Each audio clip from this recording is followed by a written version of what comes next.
Hey, Jafat, welcome in.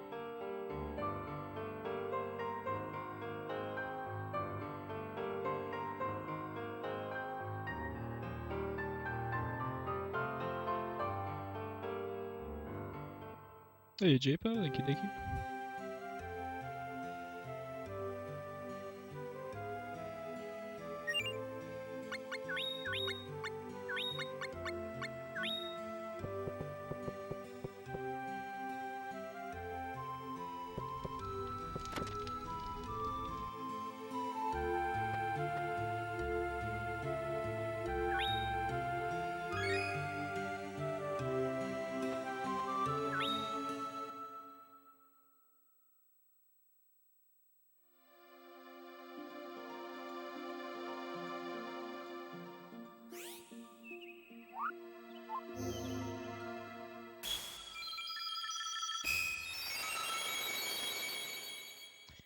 Fortunately, no, I didn't. I'm in the Midwest. I think the big snowstorm was mostly on the East Coast.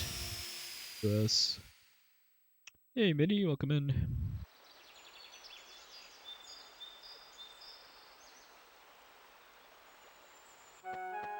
So you need to get used to basically doing this part like the Faerie storyline as far as activating both the Lost Princess and Nicolo's Business Unusual.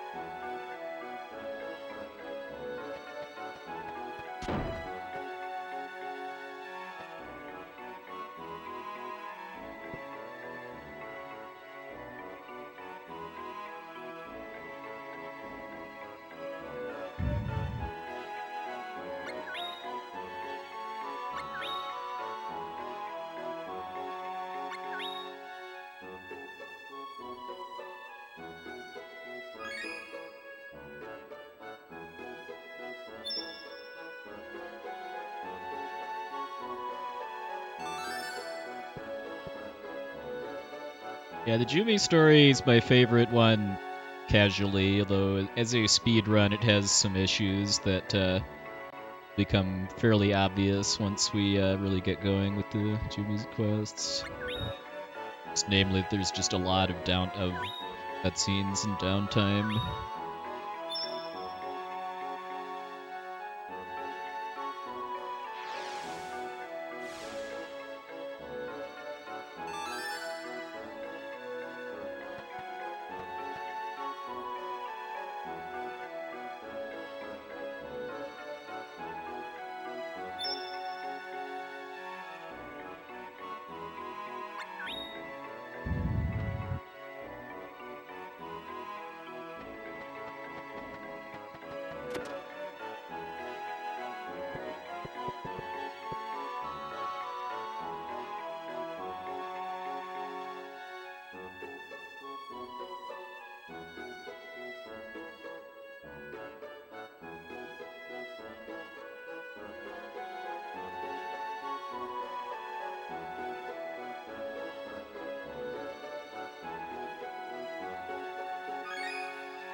Yeah, it's certainly not a hard mistake to make. A lot of the mana games are kind of interchangeable as far as title recognition. Yeah, agreed, Pixel Dude. I like to say this is one of the best looking and sounding games on the PS1.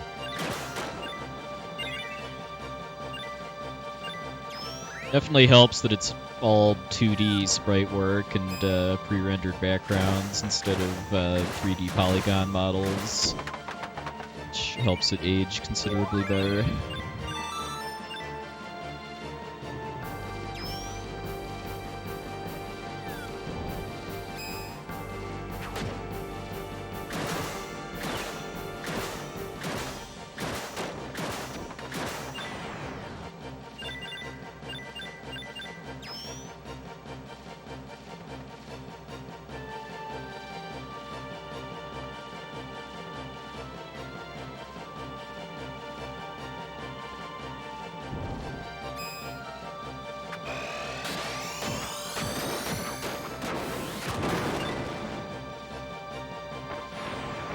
I would assume so. I mean, given that this game's on a CD like all other PlayStation games, so I would assume the music is digital.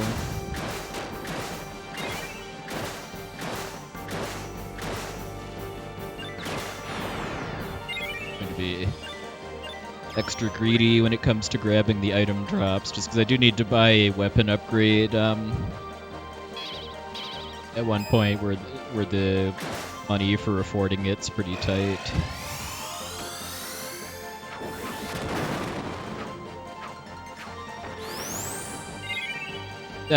Definitely not going to be having any trouble here though. It's like 6 item drops in a row.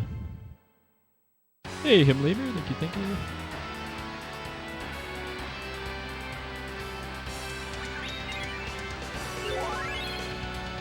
Niccolo eating the candy.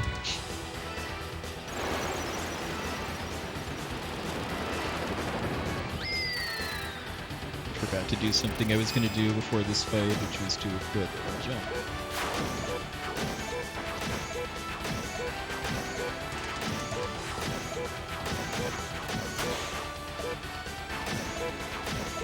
Thanks, Crimson J.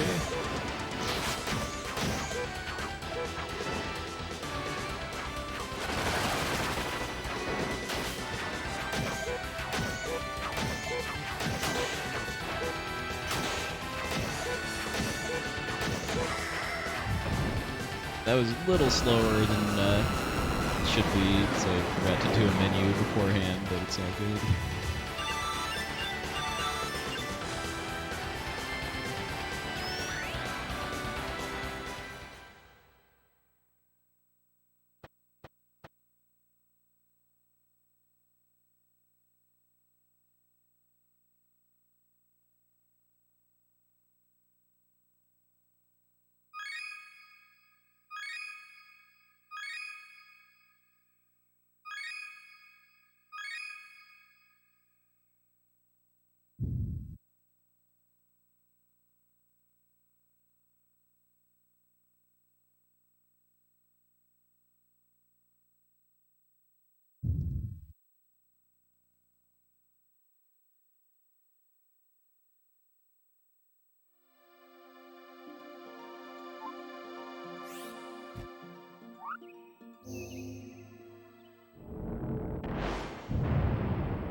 So I'm pretty happy to be more or less done with running the Dragon Storyline. One thing I did very much enjoy about Dragon Storyline was not having to do this quest, which has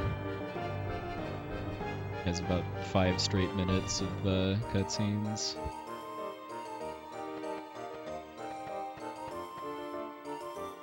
And a whopping 1 fight before getting back to the cutscenes.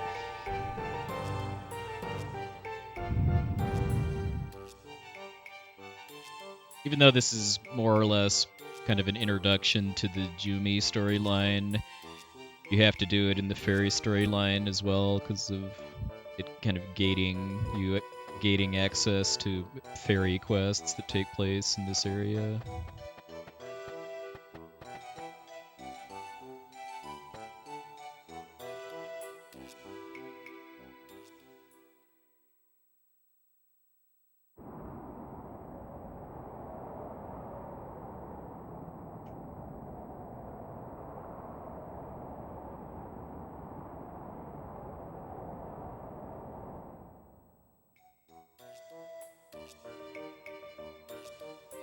I'm not actually sure yet where the common reset points for Jumi storyline are if you're actually trying to go for a really good time.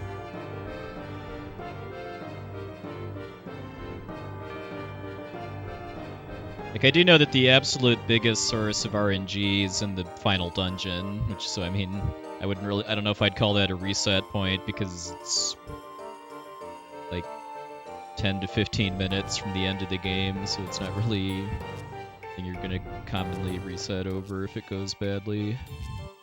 We'll get into more about what that is when we get there.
Get introduced to Spectre Void, who actually gets more screen time in this category.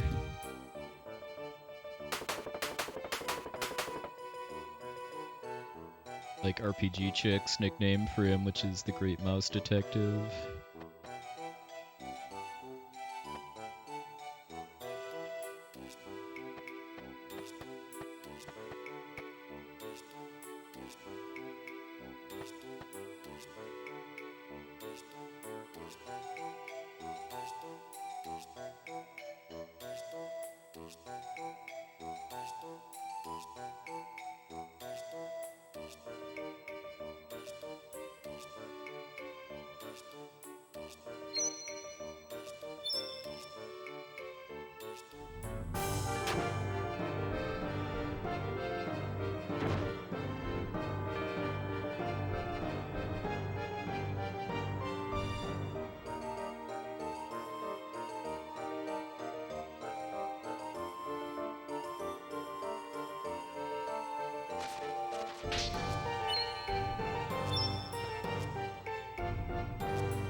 We'll actually be finding out who Diana is later on, too.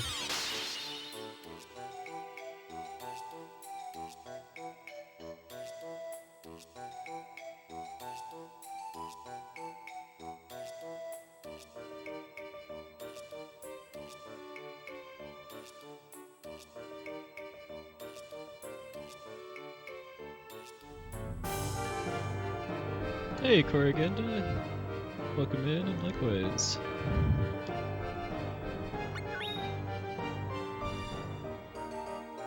Hey, Hidekio, welcome in.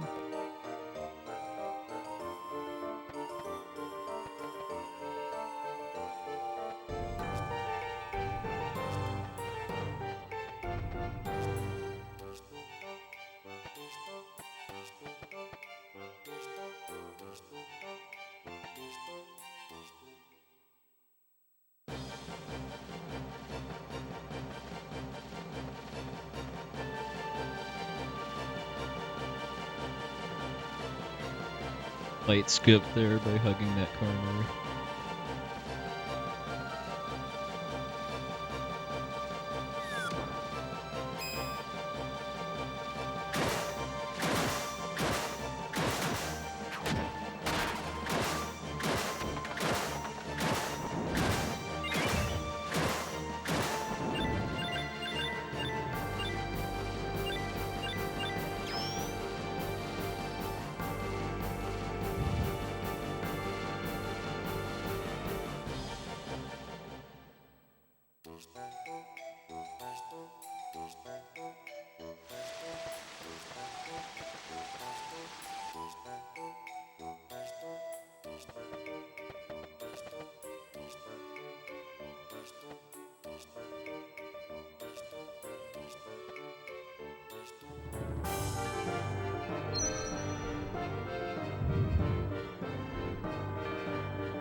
So now that's done, we're just gonna pop back in, take care of another quest.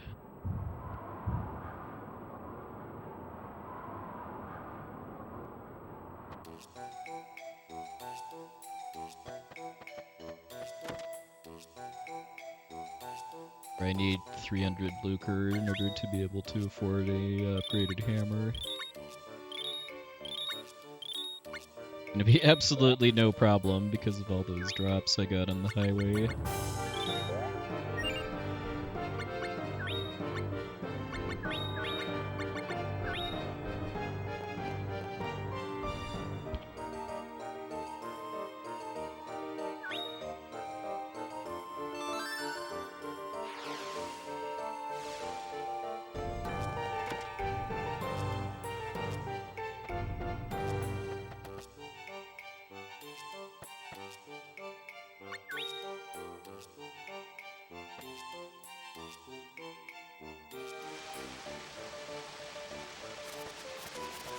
We've already cleared the dungeon once, we can skip it now.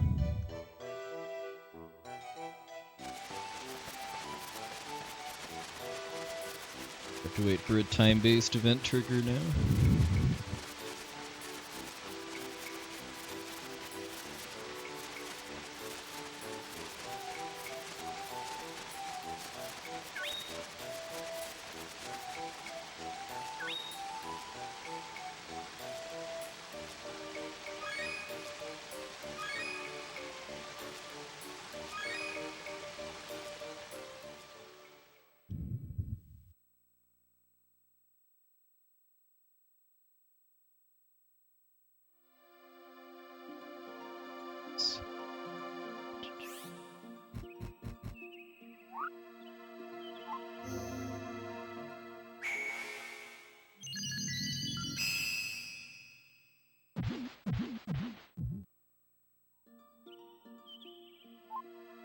Just realized I have splits in the wrong order.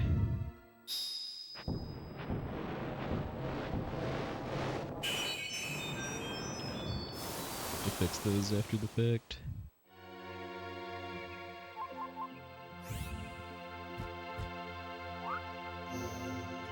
Hey, Ben Skits, thank you, thank you.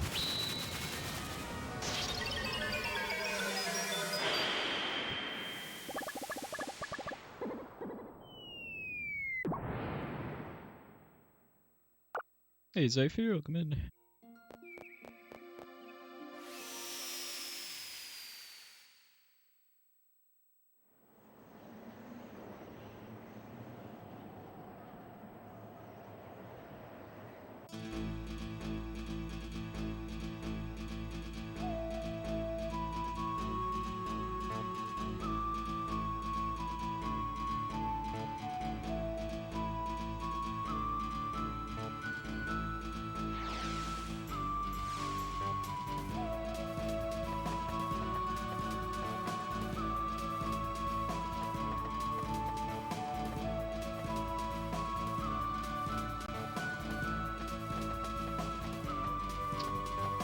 Blocked by the teddy bear.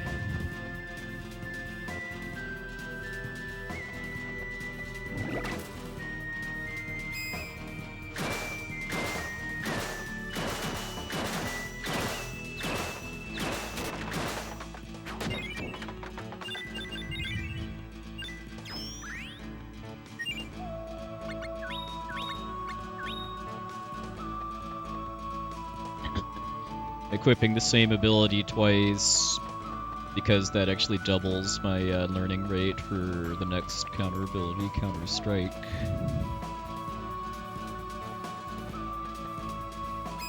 I did not know that was a thing in this game until the current record for this category do just that.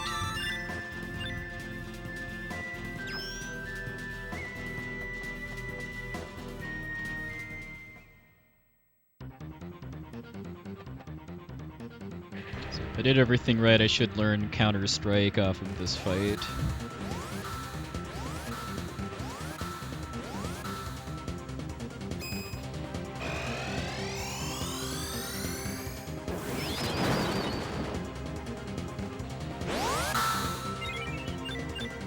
A half cap?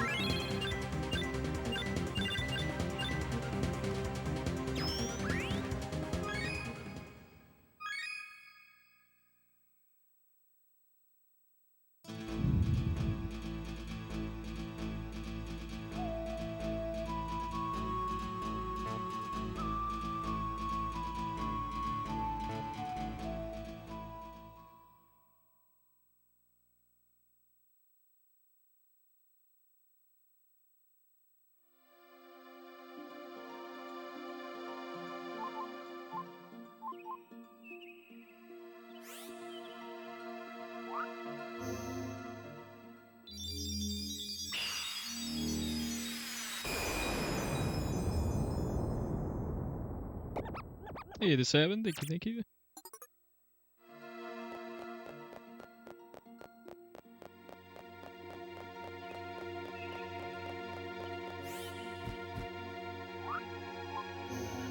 Hey, RPG chick.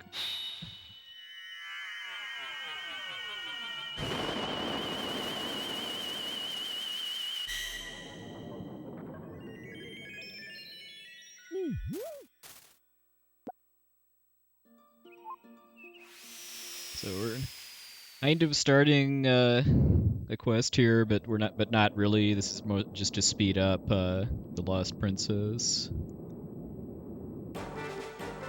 By just watching the cutscene at this entrance to the Tower of Lyris and then leaving.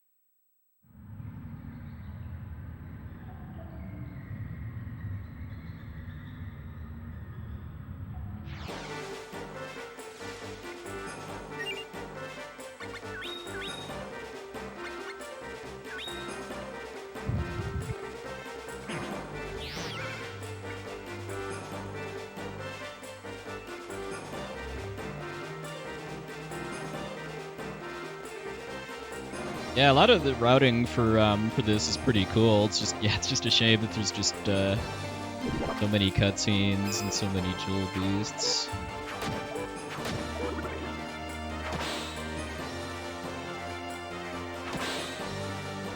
Oh, looks like I did counter attack instead of counter strike. Yeah, counter strike will one shot these mushrooms.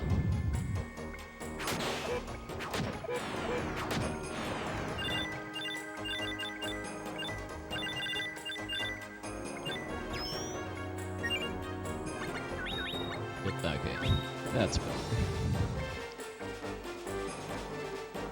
Yeah, agreed. Black Pearl is one of the best character in the game.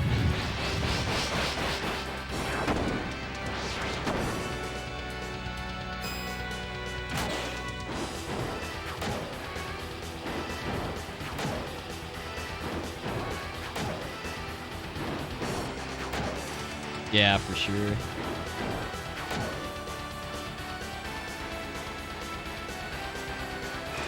I'm not sure if 0 ST do ink is possible with these strats. I've yet to get it in practice, but that was about as close as I came. If you'd have kicked me one more time instead of STing, I would have had it. Yeah, for sure, core agenda.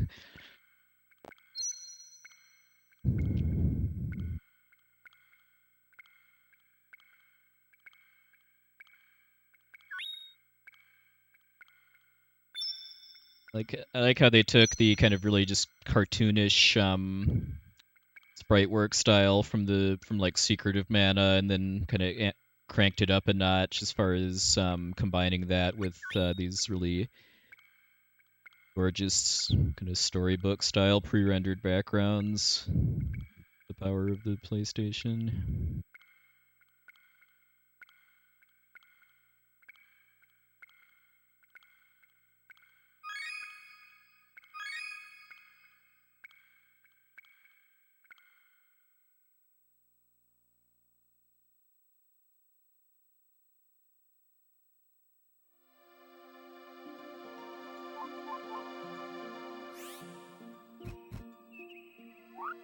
Alright, so we get to place down the fried egg cities, I call it, after the animation of it popping up. We're actually going to go here for a change. I'm going to spend a lot of time here. So we actually get going in earnest with the Jumi story. What we're doing right now is kind of doing a bunch of other stuff in order to get a really nice weapon. Not quite the killer croquet mallet that gets used in longer categories, but still a nice hammer. Hey, Linux Mint, welcome. So after this, my splits will be correct again. It looks like I just somehow put Summer Love in wrong spot.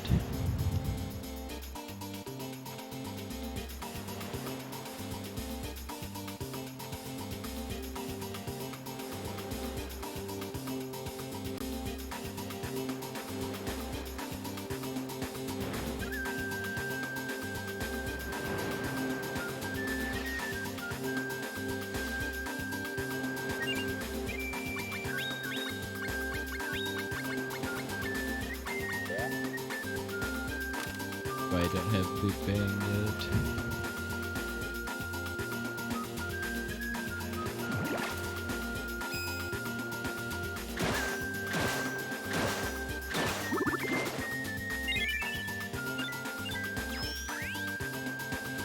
Tied into that menuing mistake I made on the highway.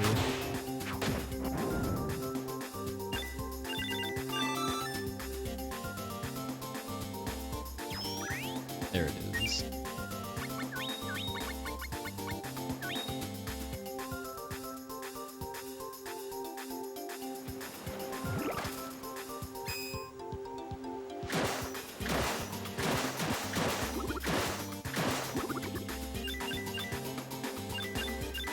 First time I've ever seen that fish move down like that.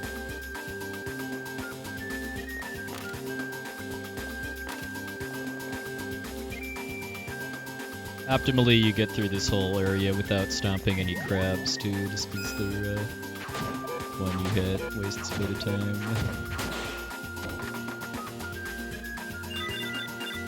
If you're playing the HD remaster, though, there's a achievement for stomping all 32 crabs, which is not easy to do.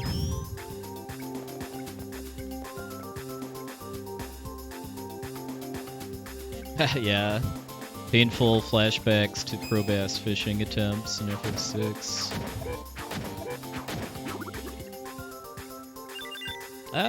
I do not remember the name of the achievement. If someone wants to look that up, go right ahead.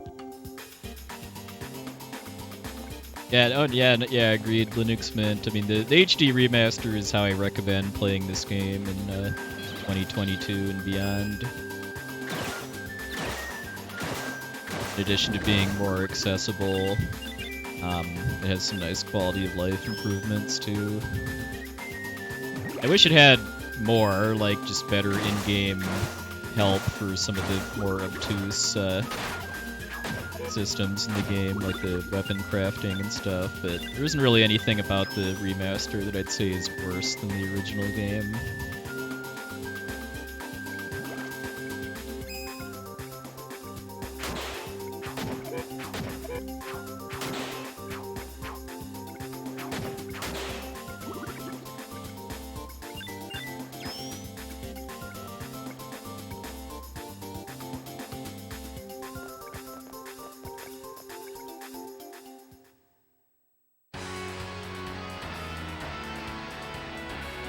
Heard a number of people say that they think well, not this music, but the music for the beach area to the sea sounds better on the original PS1 than on the remaster. But if you think that way, you can actually use the original music too.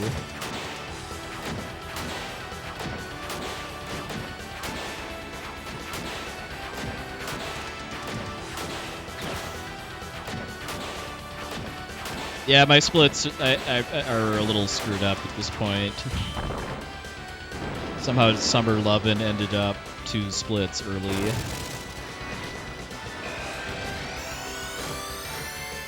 Should be correct again after this.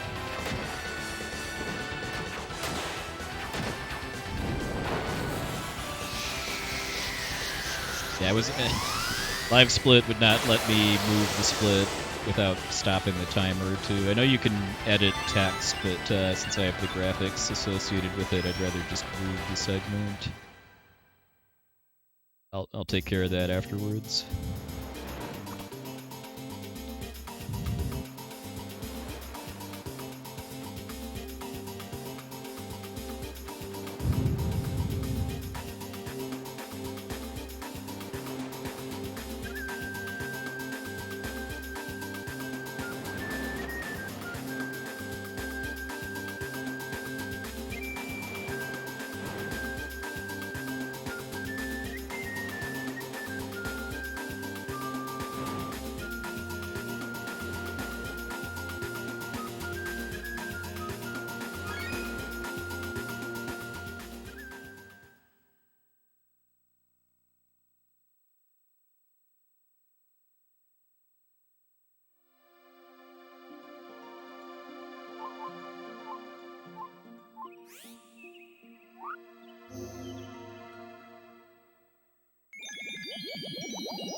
Alright, so now we have 2 quests in a row that are unfortunately just dialogue and story triggers before we actually do another dungeon.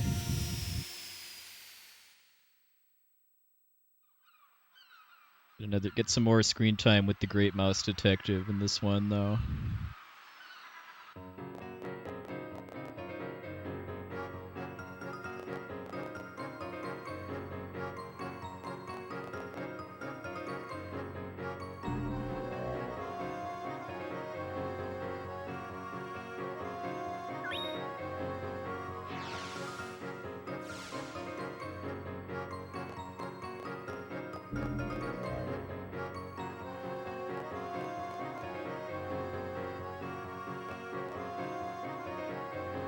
Feel weird to be going to this area and then not going to the weapon shop, which is what you do in Faerie Storyline. In fact, that's your sole reason for coming here.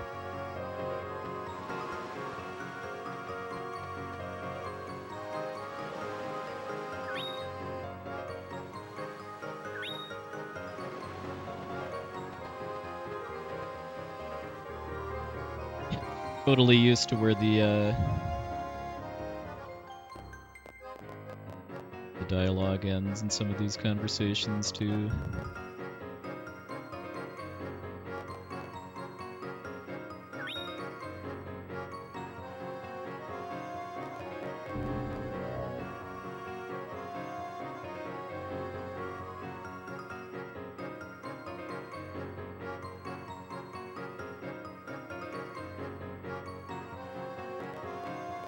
Yeah, and also just dialogue that's different between categories too. Like the dialogue after doing in the Lost Princess is different in this compared to in Dragon Story.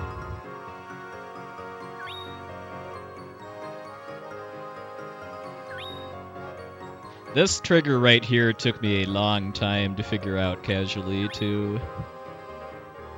You have to talk to Inspector Boyd multiple times without leaving the screen in order to actually advance the story here. Hey, Apostolic Paladin, welcome in. I've been playing this Saga Frontier HD remaster off stream, and I definitely appreciate that in that game they add a quest log that gives you hints on where to go to advance the story. One thing I do wish they'd have added to this game, like, if you open your menu, you can read like a quest log for stuff you've done, and it'd be nice if they added a hint system into that as far as kind of nudging you towards how to progress the story.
Cameo by Monique, who will be going to buy some lamps from in a few minutes.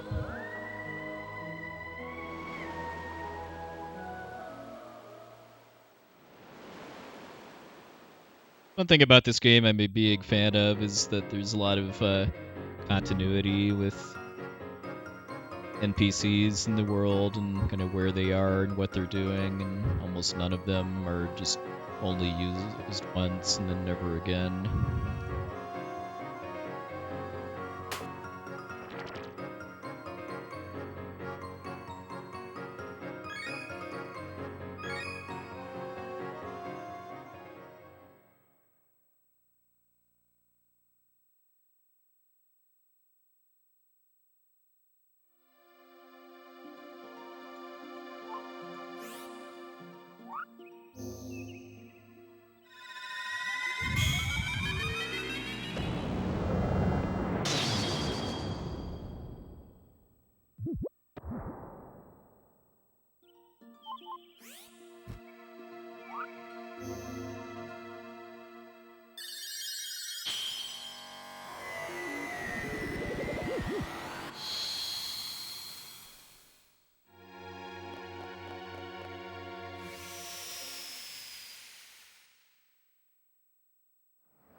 Your friends the Dead Bears again.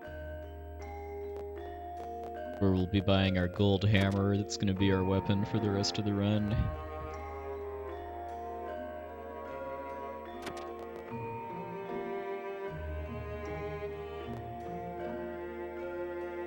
Hopefully we won't see any Gak.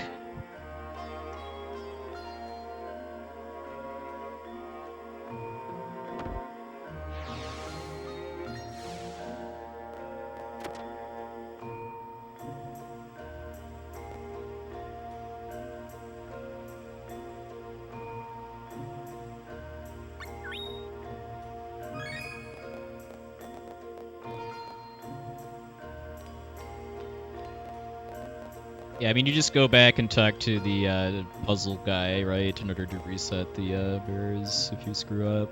I haven't actually had to do that yet, but I'm sure it's only a matter of time.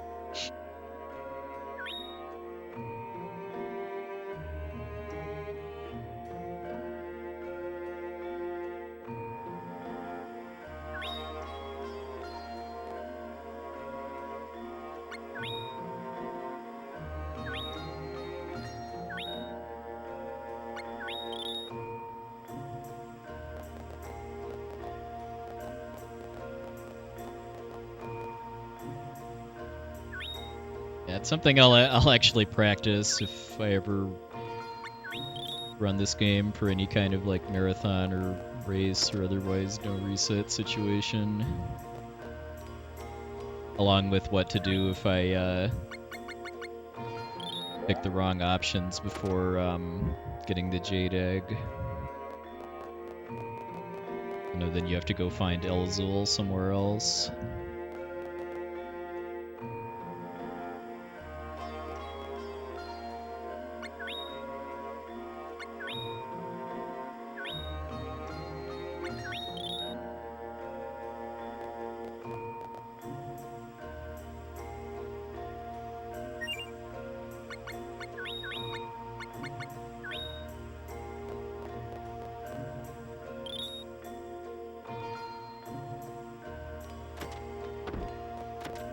Feels good to actually be able to use Gilbert's money for better pursuits, namely golden weaponry again.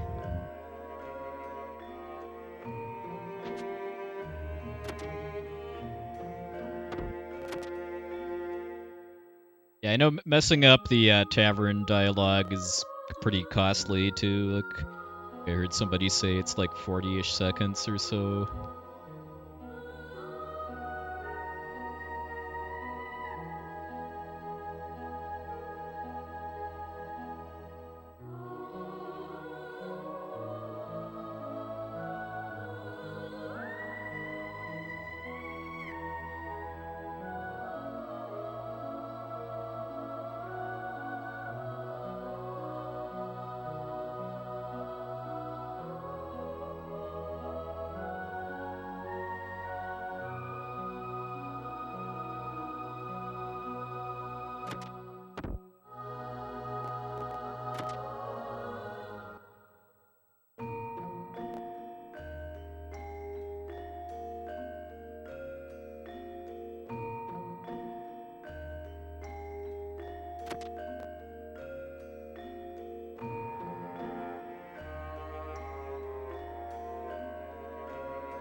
I believe this is a trigger that catches a fair number of people as far as being able to actually finish the Jumi storyline is having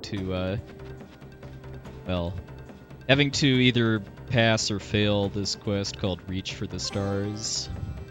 I think this, for whatever or I think it's actually the dream sequence that happens later on in this desert is gated by this quest here.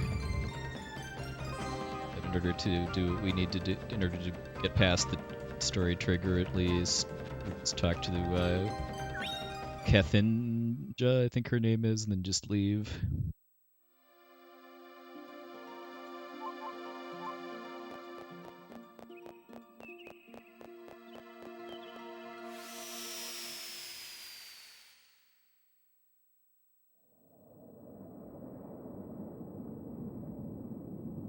Yeah.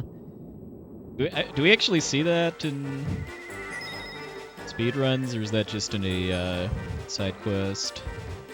I know which cutscene you're talking about because it's in the ending, but I can't remember like where it actually happens in the game. Ah, it's too bad. Alright, so we're being rude to Pearl so that she doesn't join us because she doesn't actually help in combat and she lags the game coming out of fights for some reasons. Being a jerk. As is the case in a lot of RPG speedruns, being a jerk is faster.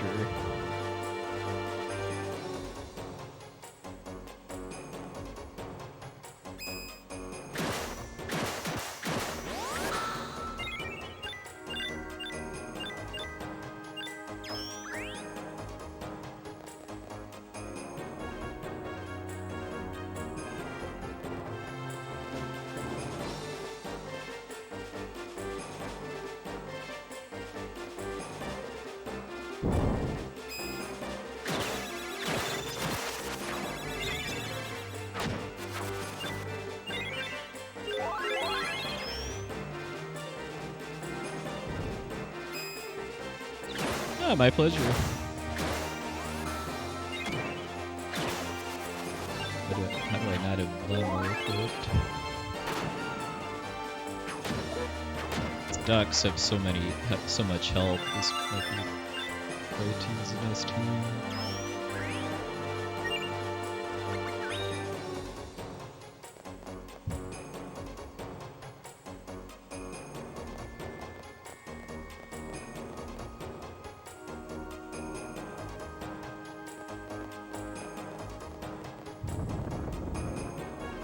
Tower is one of the maziest dungeons in the whole game too, so there will be a lot of looking at notes for a while before I actually am able to remember the route through this place.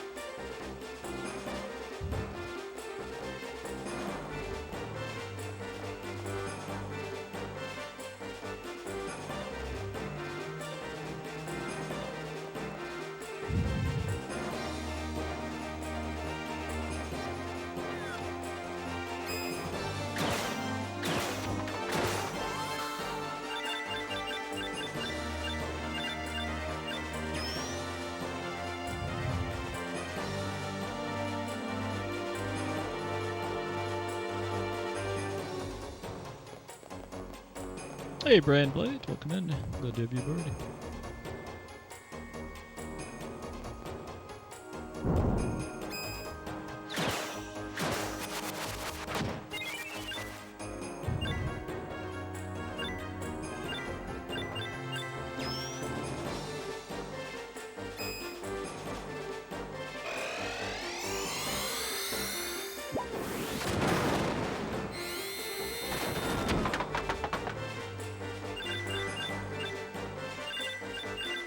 I need to do some actual like save state practice and stuff for this category, but definitely gonna see if using Blammo on Captain Ducks is faster than the alternatives.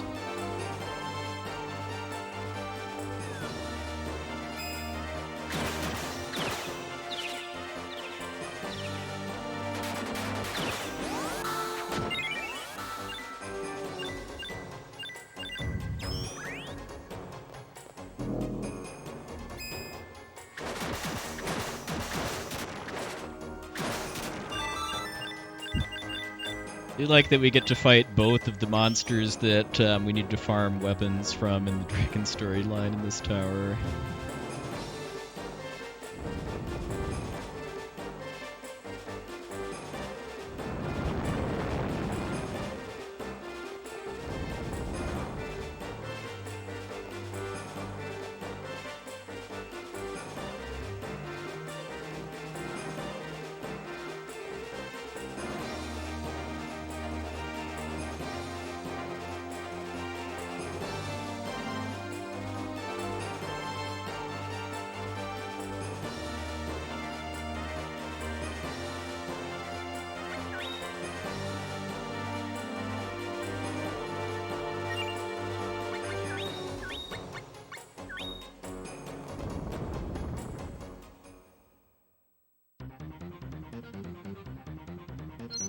This next boss, despite being kind of basically a palette swap of the two centaur bosses that we fight in the Dragon storyline, actually has different attacks and AI.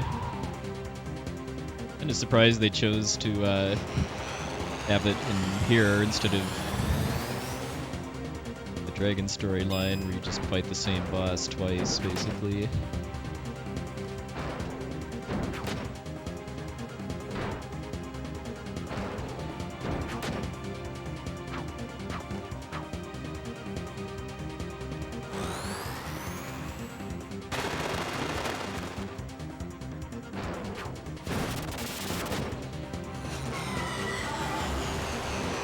Maybe go for that one hit right at the start of the fight, well, because something I'm learning with having to rely very heavily on Counter-Strike for the boss fights in this category is that you're very briefly invincible at the start of fights, and while you're invincible, you can't counterattack.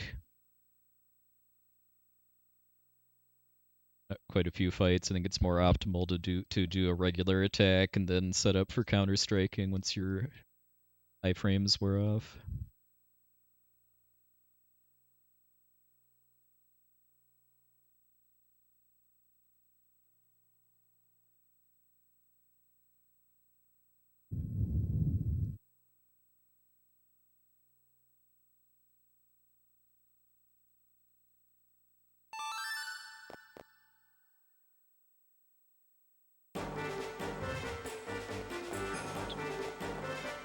Now Pearl is forced to join us, and then we get to see why we were a jerk to her outside, because for whatever reason, every time I get into a fight when I have Pearl, there's some lag.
Right there was like half a second or so lag before I could move again after coming out of the fight.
First of 7 jewel beasts that we get to fight.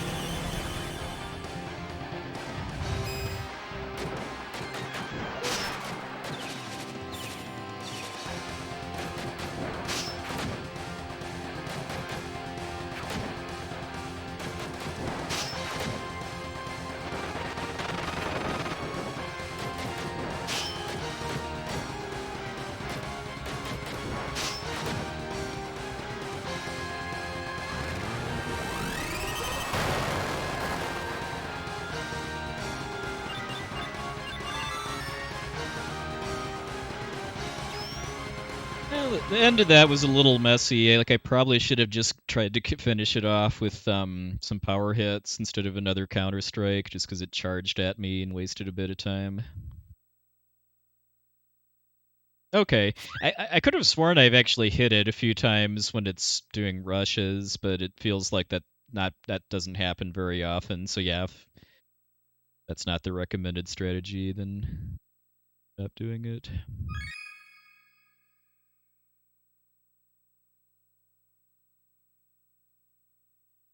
Some of the later jewel beasts, if you actually get hit by that rush attack, you can die too.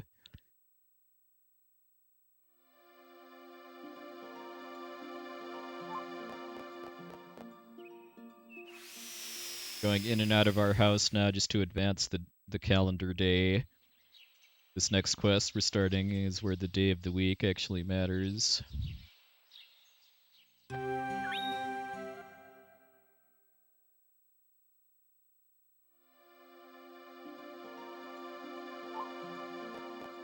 Hey, Dankbucks, looking at.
Energio on Dryad's Day. Hey, Arton, thanks for the look.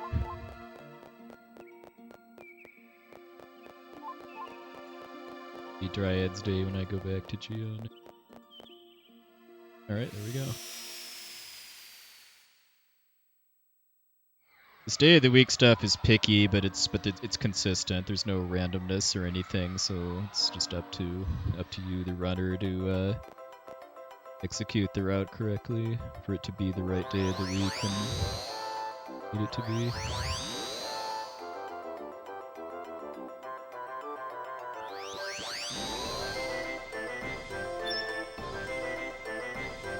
The music for this place reminds me so much of the Mushroom Kingdom in Super Mario RPG 2.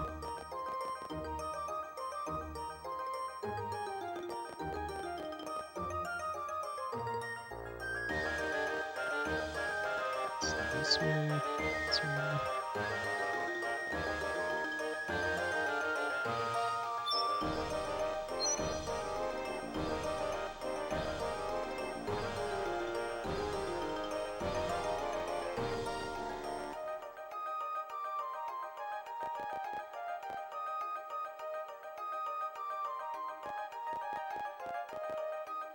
Yeah, it's pretty much only this track, I'd say, that's kind of a dead ringer for something from Mario RPG.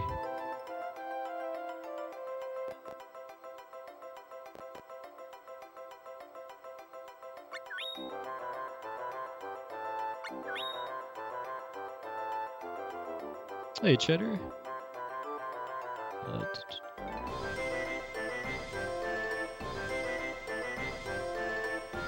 As of now, we are aiming for probably October for RPG Limit Break, but as always, that is subject to whether or not it'll be safe to do so or not. So we're waiting and seeing.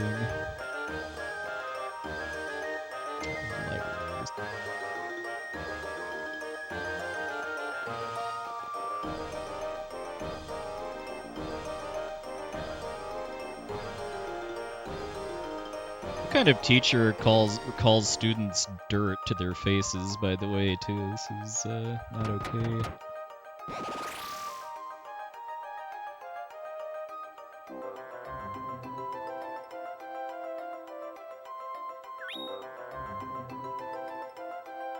Okay, I was supposed to pick the first one.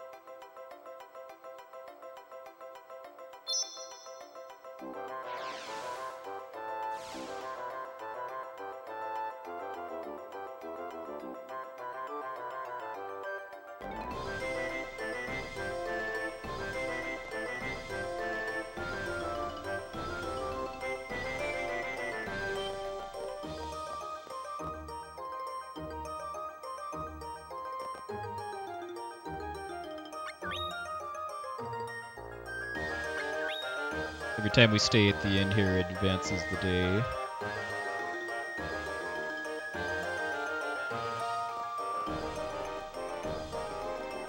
Because again, where NPCs and Geo are varies from day to day.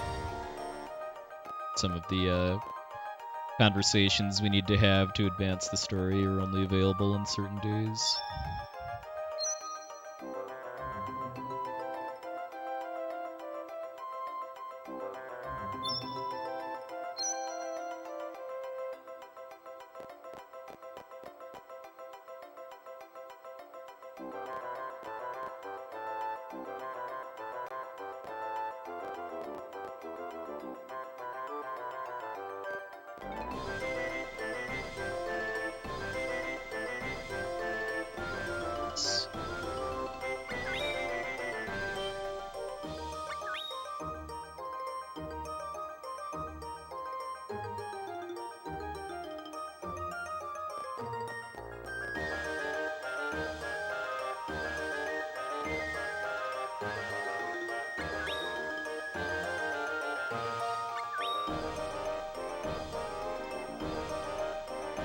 Library.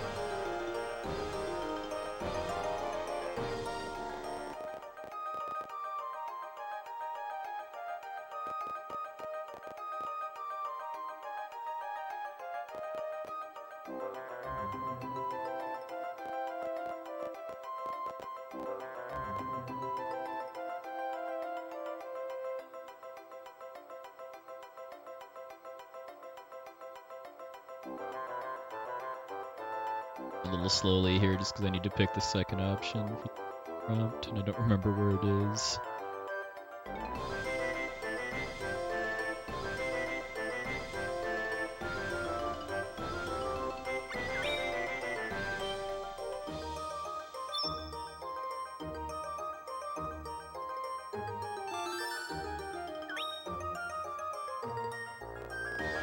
Yeah, that is definitely nice.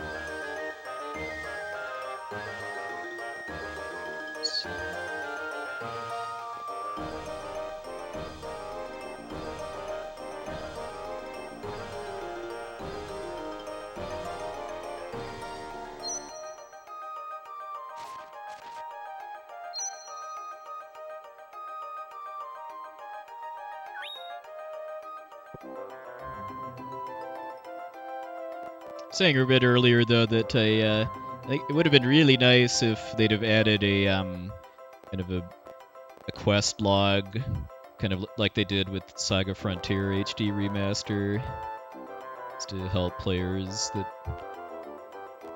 want a lot more direction on how to advance the story. I've been playing Saga Frontier Remaster casually off stream, and that quest log has been really helpful.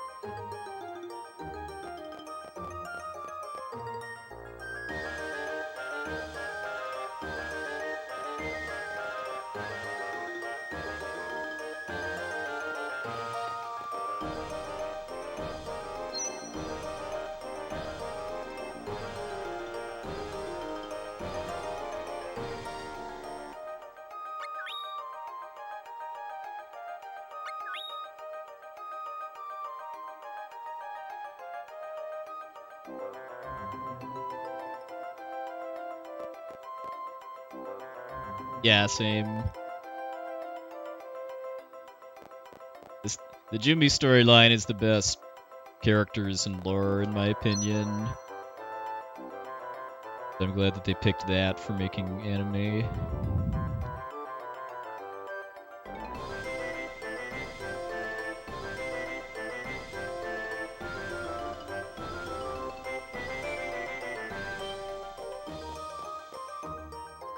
This is Diana, who Rubens mentioned before dying about 50 minutes or so ago. Yeah, they'd kind of have to change the story in pretty significant ways for it to actually, like, be an interesting watch for Faerie Storyline. Just having a story where nobody wins and everybody loses is, I mean, it's certainly not unheard of, but,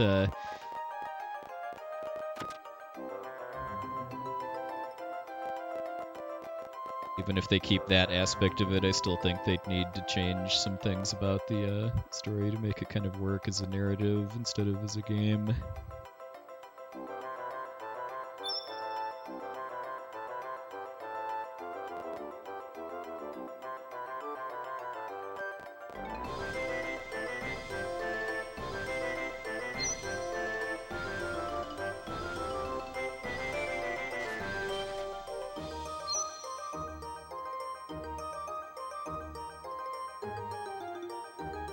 Yeah, like the Dragon storyline, I feel like could have used something like Polkeel's Storyteller, as far as having like an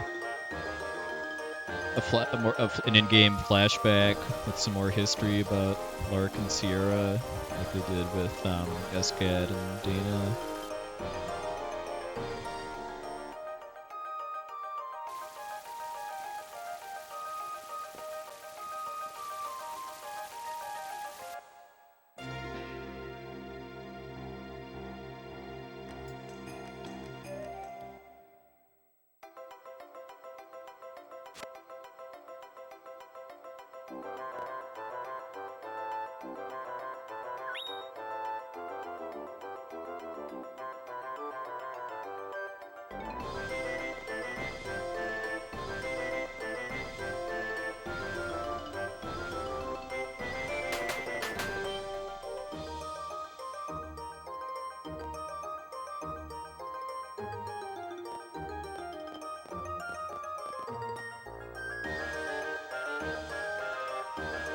This palace I'm going to, by the way, I love because of having tons of references to Trials of Mana or Seiken Densetsu 3 in it. Like in this room right here, there's statues of all 6 protagonists from Trials of Mana, and then like in this basement here, if you look around, you can see lots of other cameo stuff.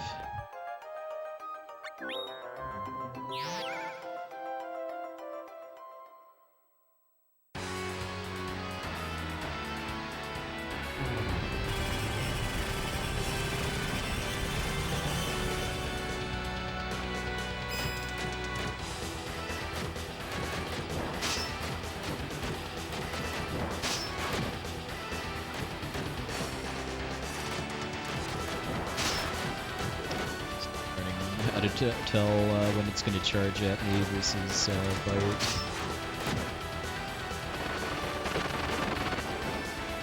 That was a charge. Don't really get a lot of time to react.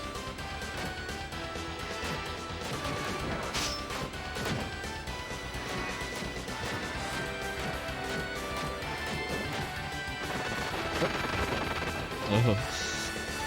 Bad if that hits me again.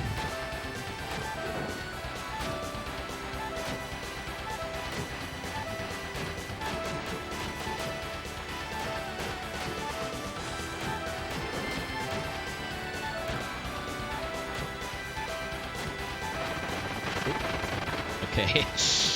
Die.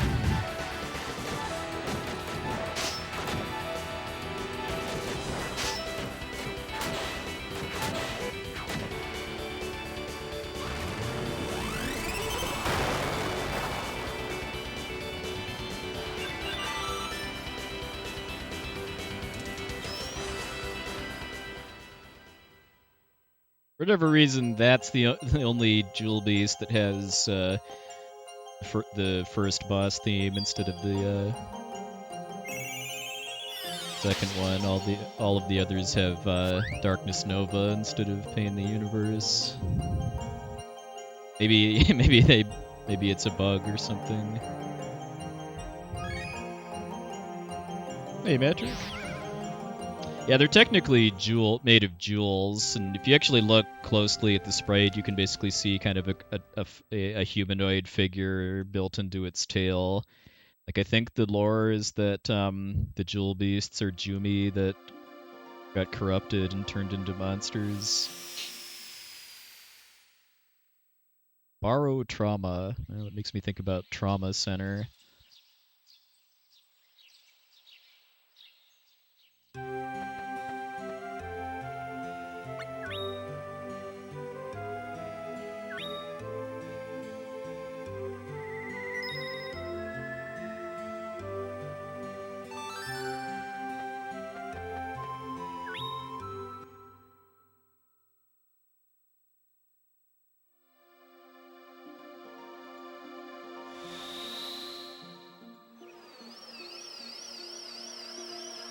Like how the mana levels in the lower left are kind of freaking out while the game's panning across the world map too during these Sandra letter cutscenes.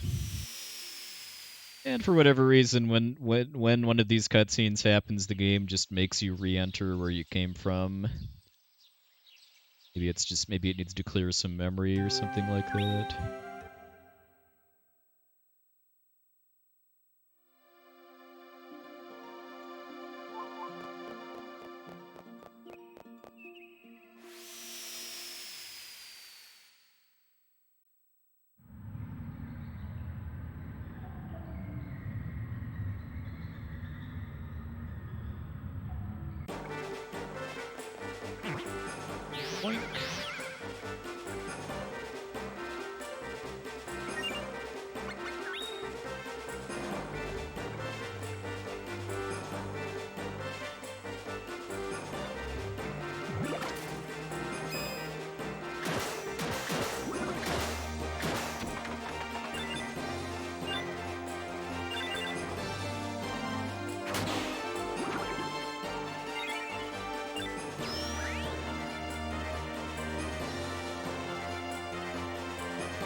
Yeah, it makes sense. Kabashi. Just figured. They do the way the game displays that cutscene is in a way that it has to reload the map completely afterwards in order to function as the standard overworld. So rather than reload the map, it just kicks you back into where you came from to make you do it.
Beast number 3.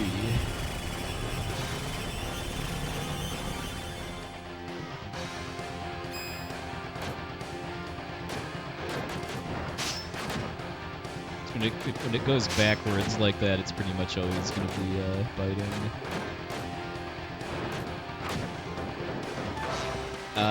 Okay. That is like zero warning whatsoever.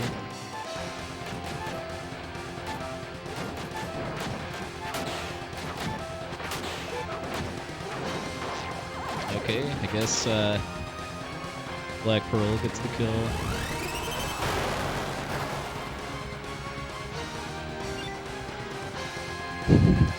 And I get to wait for the experience to disappear because I'm unconscious. Somehow I still got one crystal though. Yeah, I definitely need to practice the chill boosts. Given that you fight it 7 times, it's a fight you need to have down to run this category.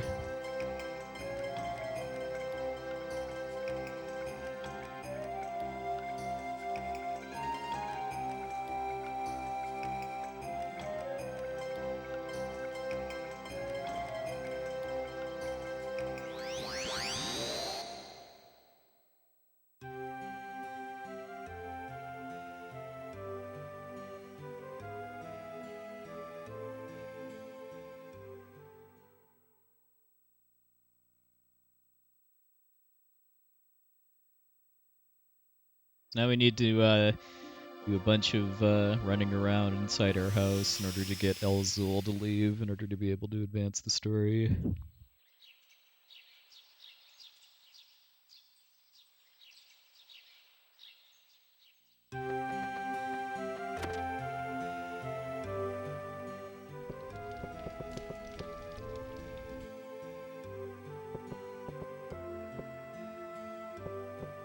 Now we go up and down and get our workout.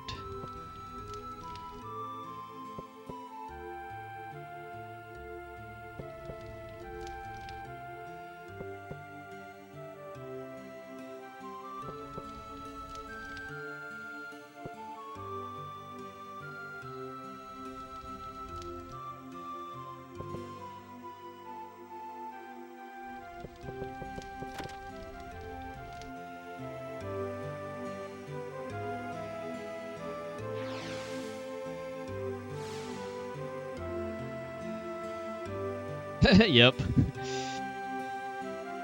It's a really, really common theme in RPG speedruns that being a jerk is faster than being a polite.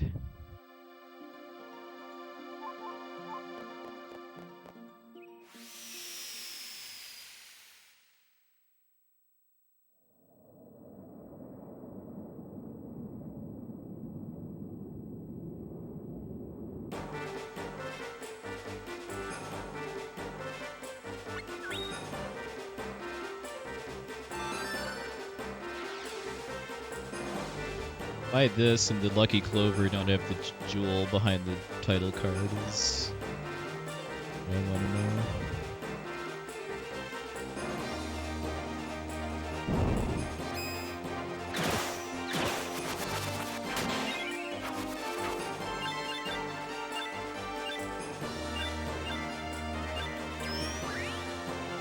Fortunately, we're pretty over-leveled for the power level of the monsters in this tower at this point. Especially the bats.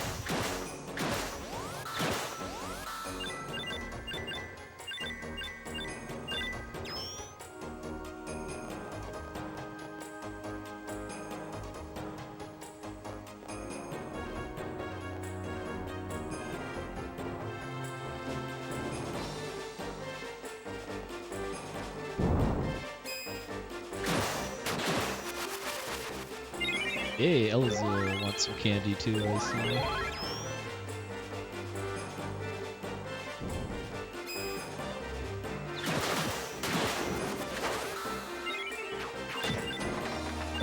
Probably don't need to use an ST on the ducks and the revisit.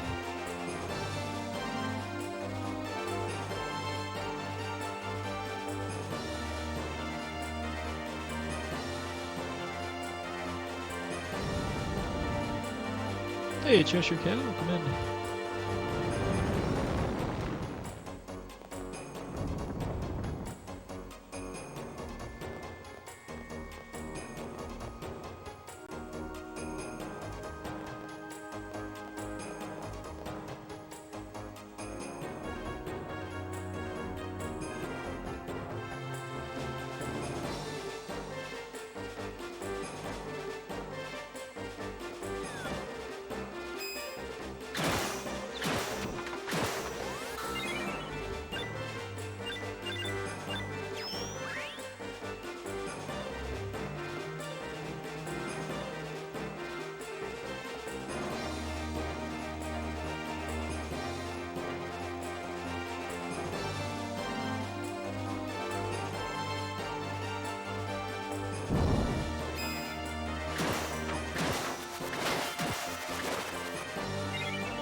Yeah.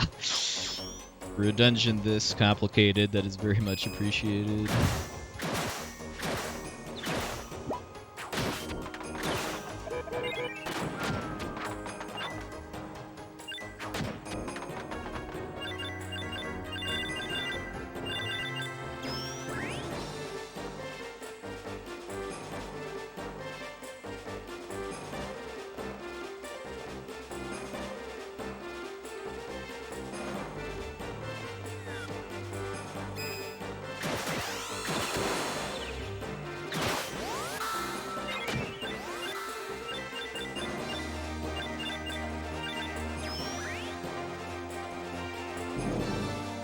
Hey, Frozen Armor. There's actually some nice speedrun tutorial resources for Soul Blazer. Yeah, RPG Chick, if you want to drop a link to like the text guide or the video tutorial, that'd be awesome.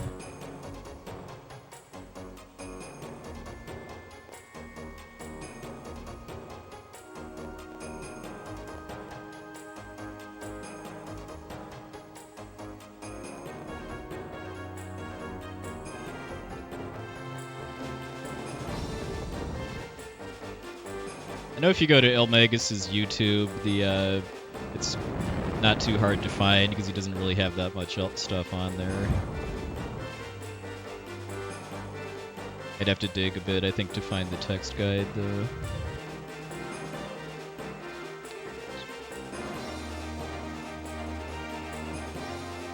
Ah, awesome.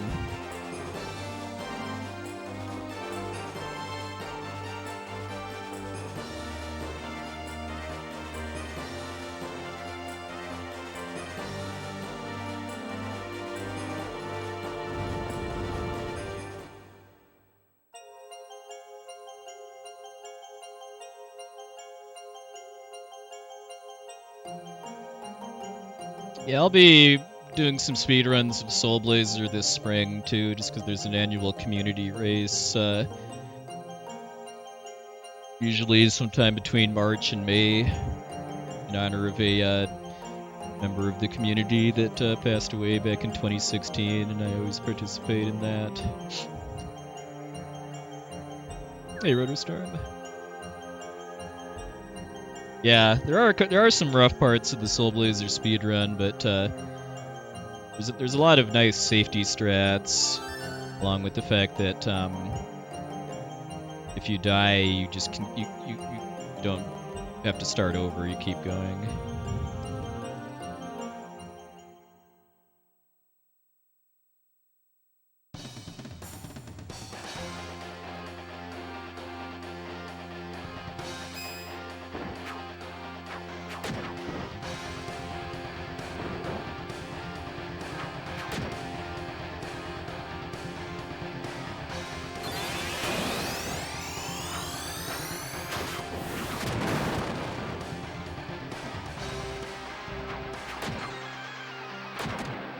Yeah, that one's pretty nice, actually. I need to practice trying to actually hit her with Big Bang, because I think that does a little more damage than Blammo. Oh, there is absolutely nothing wrong with that. Honestly, that's my attitude towards Soul Blazer too. It's a very casual speed game for me. I don't really put a lot of work into trying to like get a really fast time. It's more just getting to play a game I've got childhood nostalgia for, and again the annual race too, in honor of a deceased friend.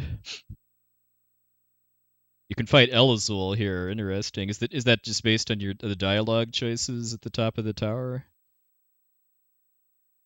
So I might look into that actually, if that hasn't actually been explored much. Wouldn't surprise me if it's really not that different, but it sounds sounds worth looking into at least.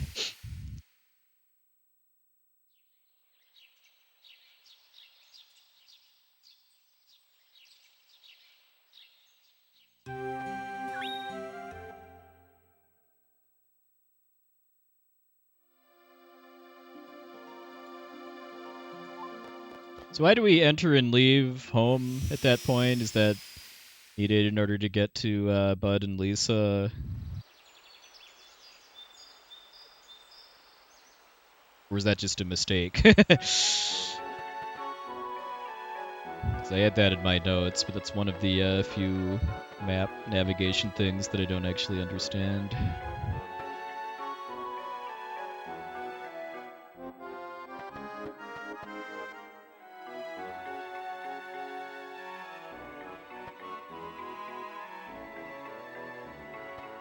I don't actually remember what the next time-based event is. 'Cause, I mean, the Lucky Clover is the big one. I've already forgotten what the next one is, though.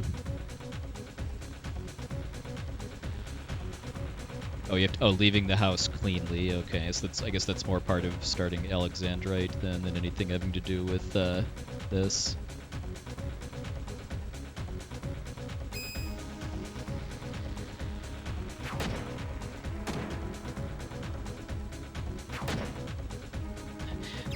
This fight took forever in my last practice session too, because they just would not use regular attacks.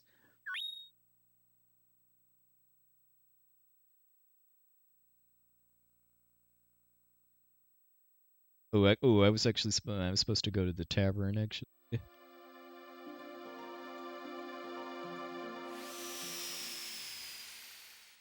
Oh, interesting. Okay, so it's that line of code for exiting back to the overworld that the game uses. It's good to know.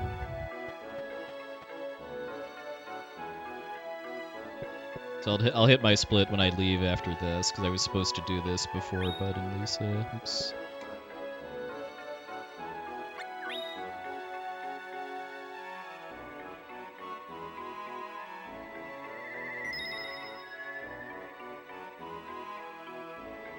Yeah, Bud and Lisa you have to do in Jumi Storyline because they are in the ending to Jumi Storyline and no other reason than that.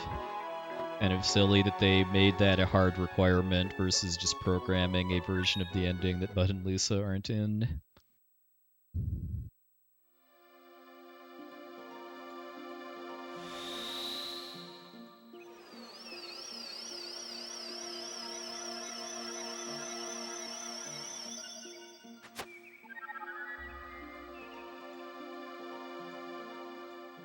Like before we get forced back into where we came from after one of these Sandra letter delivery cutscenes.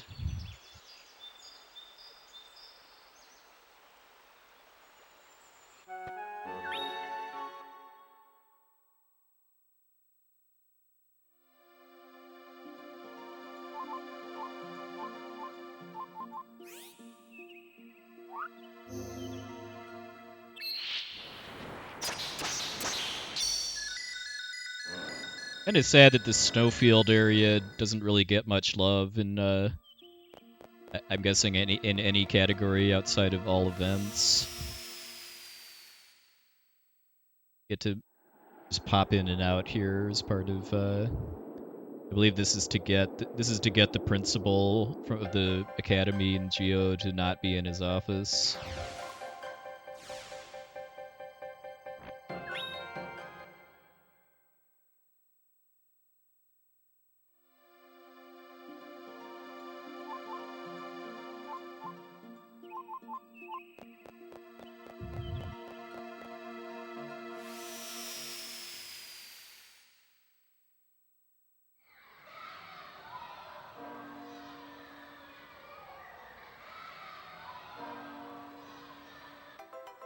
Oh, because is this where the dream sequence happens then, or no? I guess that's fluorite.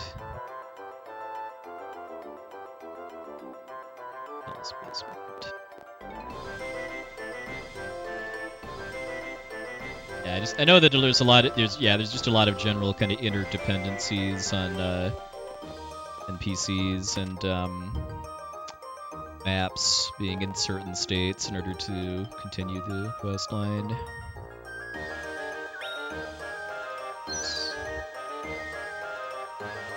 Second option. Probably just extra text instead of pub. Oh, no, it was the first option. Okay.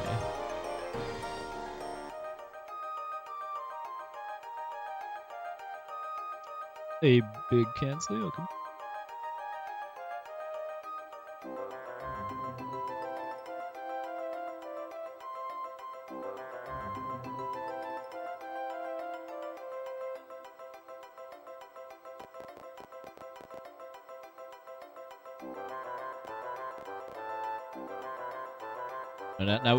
Now we get to deal with one of the worst enemies in the game, the map geography for Geo. Getting to the gate here without walking instead of running, I know, is borderline impossible.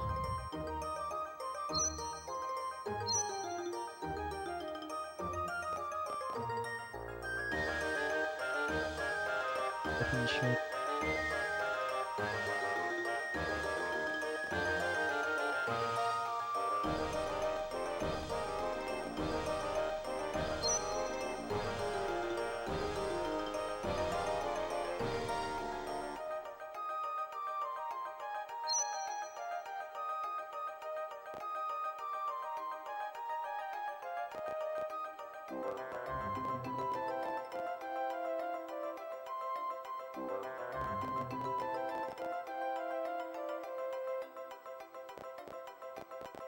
But what happens if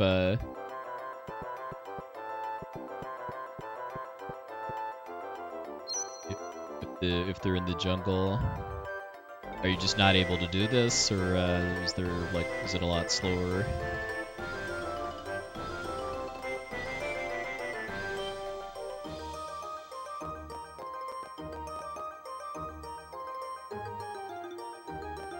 Okay, so it's a lot slower.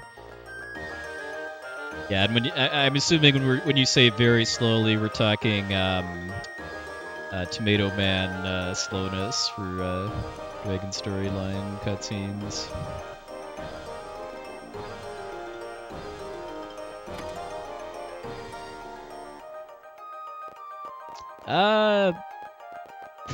I'd say probably. I mean, by this point, the Mana series is just totally disconnected from Final Fantasy. Like the first Mana game, Final Fantasy Adventure, was kind of started as a side game for Final Fantasy, but starting with Secret of Mana, the franchise kind of became its own thing. But yeah, I have a hard time not seeing the traditional white mage robe and Pearl's costume.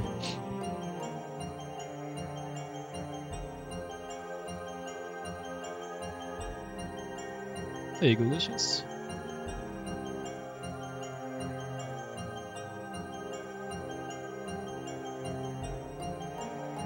Yeah, this whole routing tech of moving important story characters to certain areas, I know it's used a bit more in the all storylines category too. Like I know you where the palace guards are I'm blanking on their names, but Skippy and Hampson, where they are matters for or can matter for speed in these quests. If you also have to go to the jungle for Faerie storyline stuff.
I wasn't kidding about how we get to spend a lot of time in Geo as part of this quest line.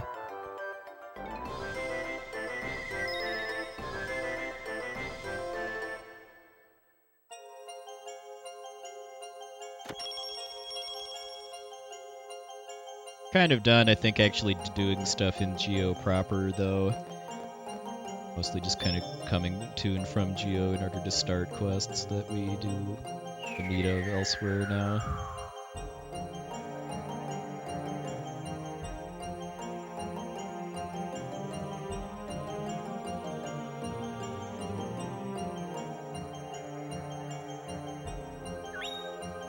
Oh yeah, and I believe if you say your name is Chumpy here, then that permanently renames your character to Chumpy in dialogue for the rest of the game. Forget what happens if you pick the third option, which is ... though.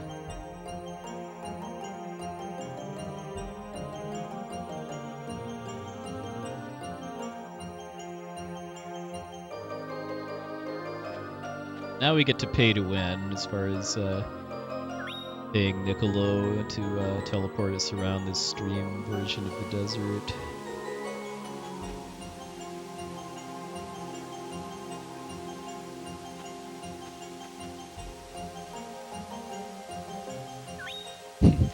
Yeah, fell victim to the bully basket fish there.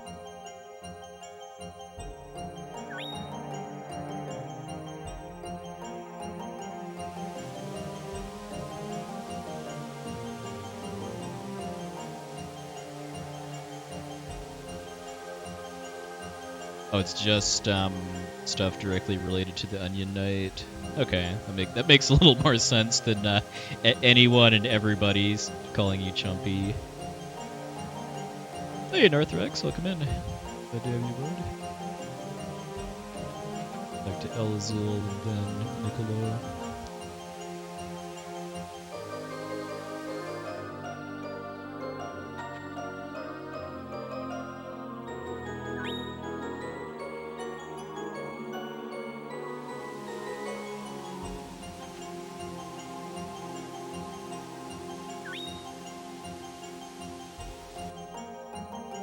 Yeah, if the Chumpy thing's for a lot of dialogue, that might make a fun donation incentive for charity marathon runs that do Jumi Storyline.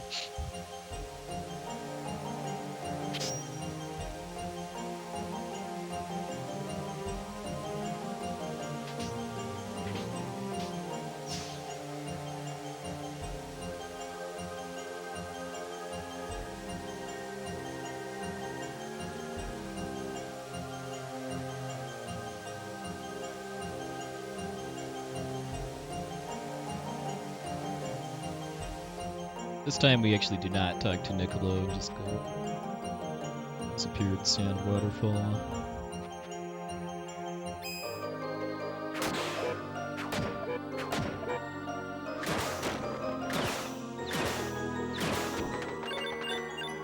I can just spin and attack that monster through the solid objects thanks to amazing hitboxes.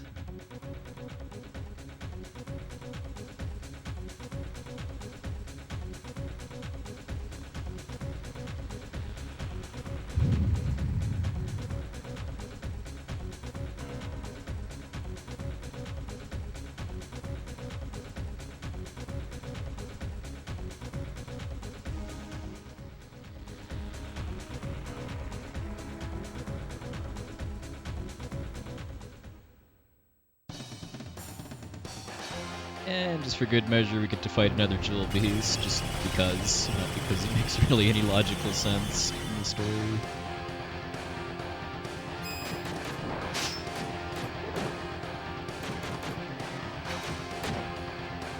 Love that hitbox. Oh, do we get the blender? Oh, okay, we got the, whatever that was. My favorite attack that these things can do is where they turn their legs basically into a blender. And then dig up a bunch of rocks that get shot at you.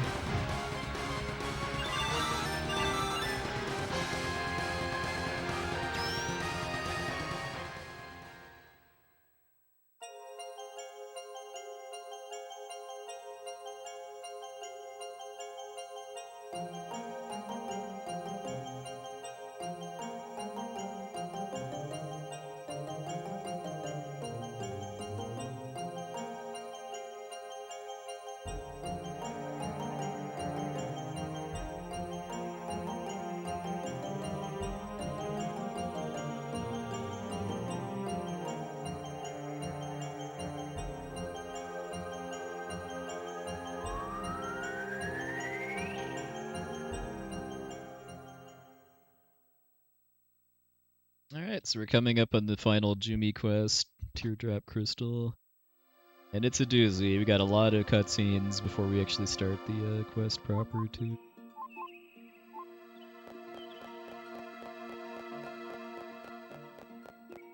In the record, it's like a 25-minute segment.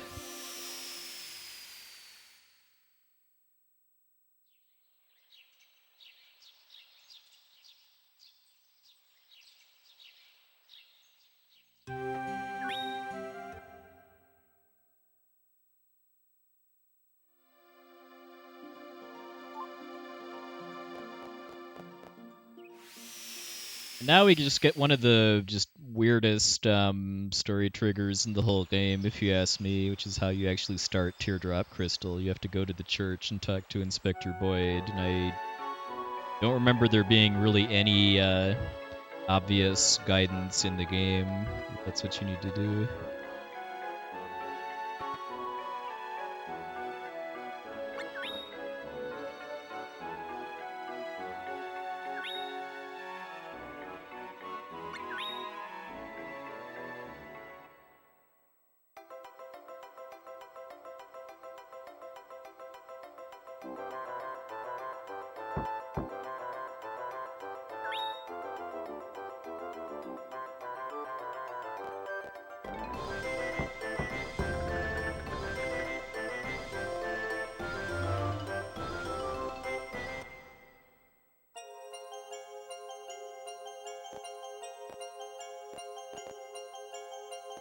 Let's turn around.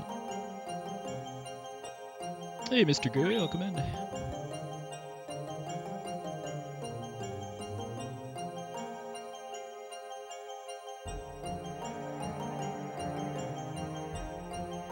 Okay, now we open the chest.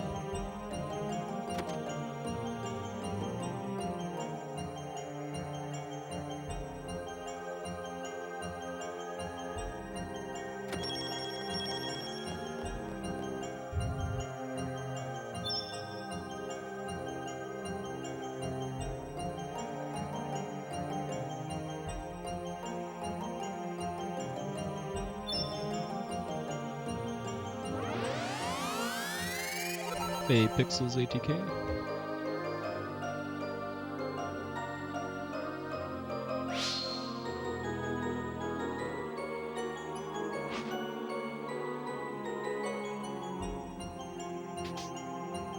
After a bunch of text here, we get to pick whether we go with El Azul or Pearl / Black Pearl to the Jumi City. I really wish we could take Black Pearl just because she's awesome, but it's a fair bit faster to take El Azul, mostly just because every time you fight in the Jumi City, Pearl has an animation of transforming into Black Pearl and then back again after the fight. It makes for a nice donation incentive for charity events, though, but just for straight speedruns, you always want to go with El Azul. Oh, right, it's just the Jewel Beasts and then Space Whale. But yeah, it's still somewhere between 20 and 30 seconds total, I would say, of those 6 extra animations.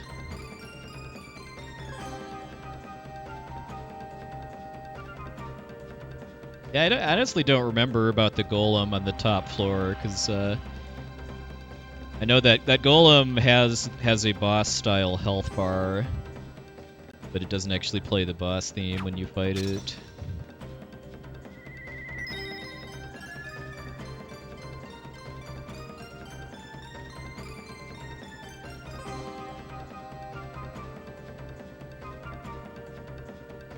If you go with Black Pearl, you also get a nice sword from El Azul, the Sword of Fate, I think it's called.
Again, the geo-map geography is a horrible thing.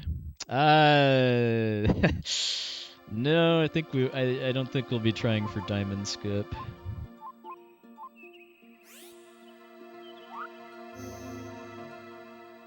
Oh yeah, the music for this place is awesome too. It sounds even better in the HD remaster too, where it has kind of fuller orchestration. Yeah, I'll explain what Diamond Skip is when I don't do it.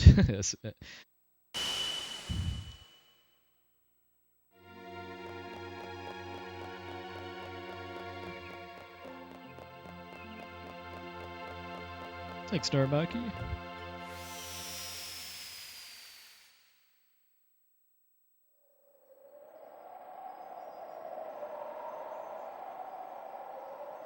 Yeah, this is my first Jumi run. I'm not planning to do a ton of runs in this category, but I'd like to do a couple and get an okay time.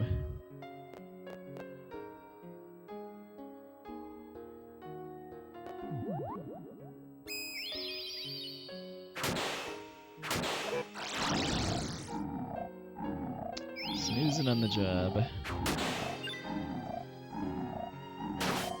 Yeah, the remaster is really good. I mean, there's some flaws with the original game that are still present in the remaster, but I wouldn't really say there's anything about the remaster that is worse than the original game.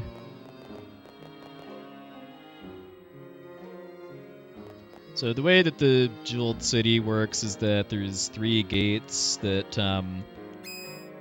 we need to place jewels in, and the types of jewels you need for each gate is random.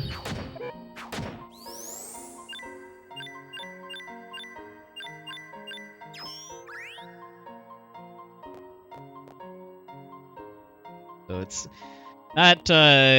not a great thing to have a kind of a hefty source of RNG this late into the run, but that's just the way it is. It's 4 jewels on the first layer of the city, 2 on the second, and the third 1 on the third.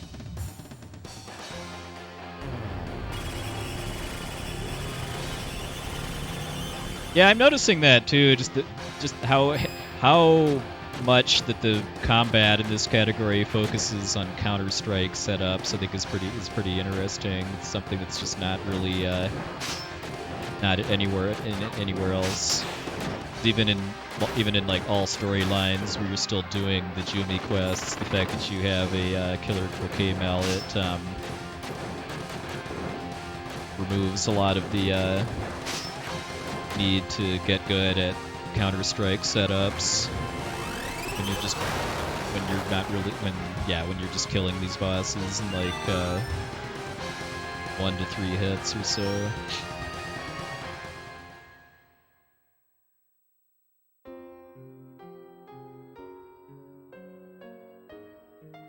Pick up 2 more jewels and then in the first gate. The obnoxious thing about these gate puzzles, though, is that with the jewels that you use to open the gate, you don't get back afterwards. You have to actually go back to these rooms to recollect them.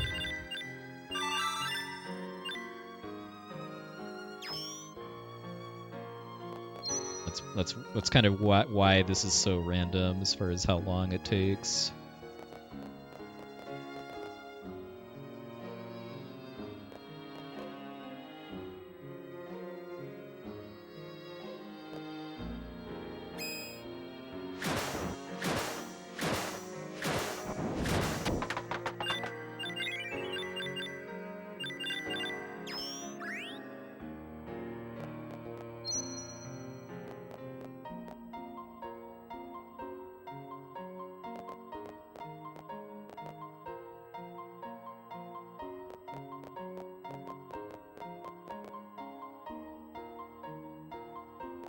I guess I was supposed to go east to get back to the gate after that. One screen less.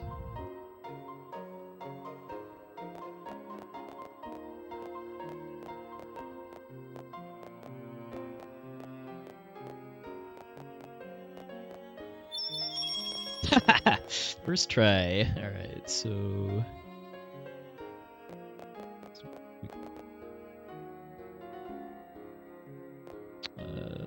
I already forgot which color. I know I need to pay better attention to which color jewels I need to recollect. Alright, so I need green and red.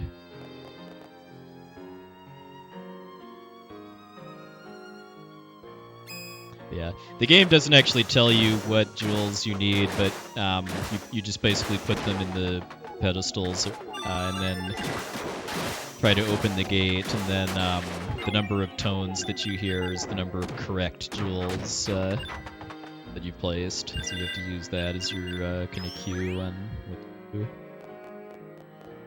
Yeah, I have some text notes on this, but I think just drawing a picture of it would work better.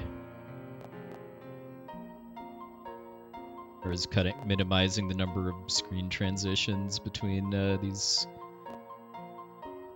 rooms when I'm having to recollect jewels.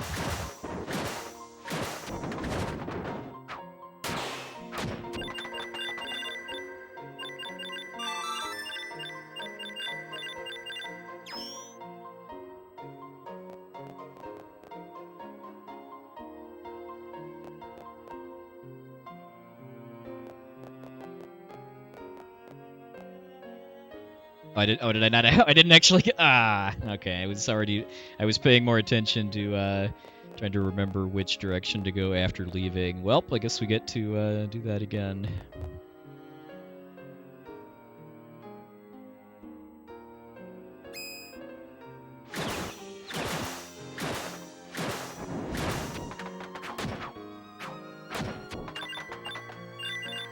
Yep.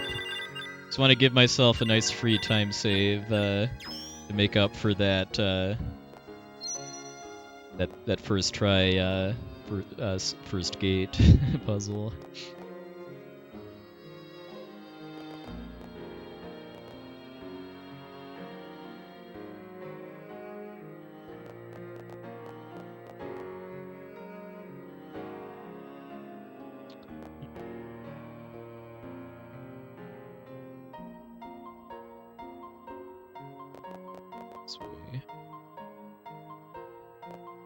On this floor there's a cutscene I have to watch before I can actually do the gate puzzle too.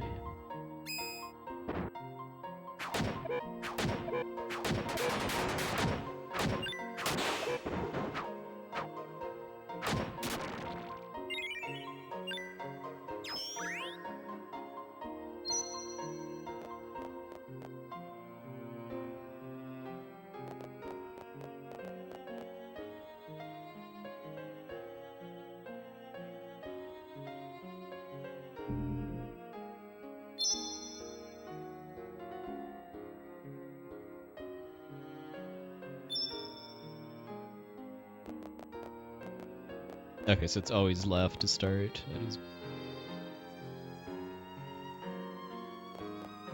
I mean, is everyone just looping around, starting on the left until you've gotten all the jewels, and then just backtrack to the gate?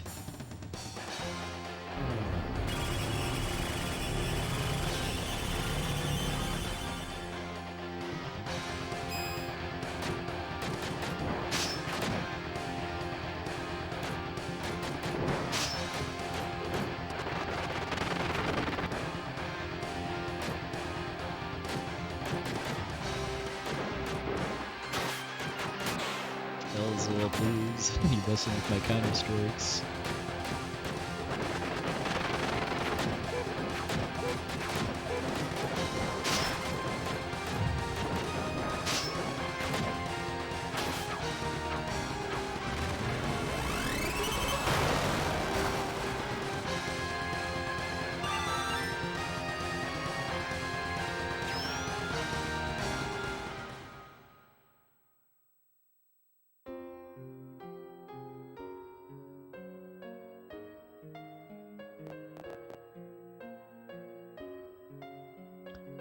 No. This game was only released on the PlayStation 1.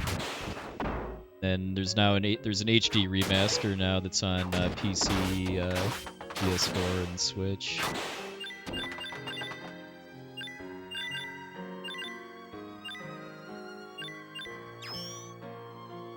Okay, yeah, that's good to know too. I mean, this is still kind of more of just testing route notes and stuff than anything else. I haven't really put much practice time into the boss fights or anything yet, so yeah.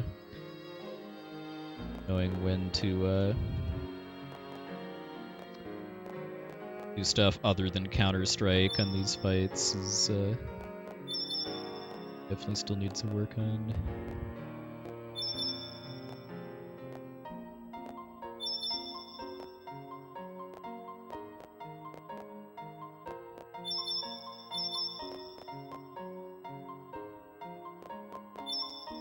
Am I missing jewels?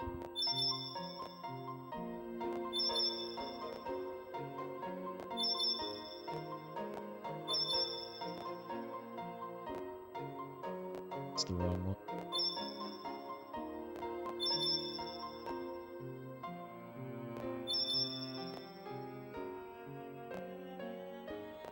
Can't check it if they're empty.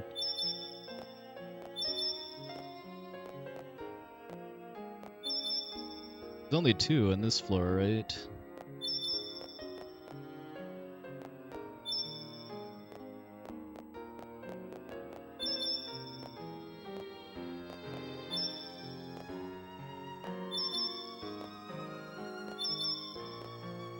Suck at this puzzle so far.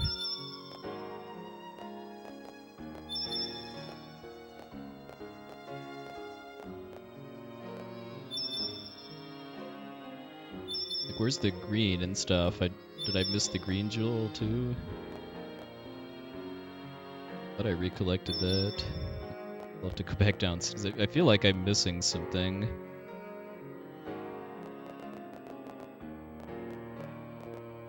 Not seeing a green in the rotation.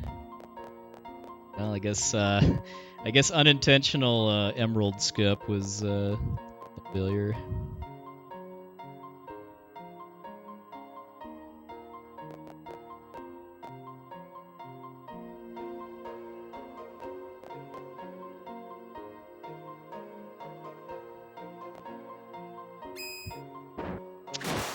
Alright, just want to give myself that nice juicy time save next round, probably. Forget all the jewels.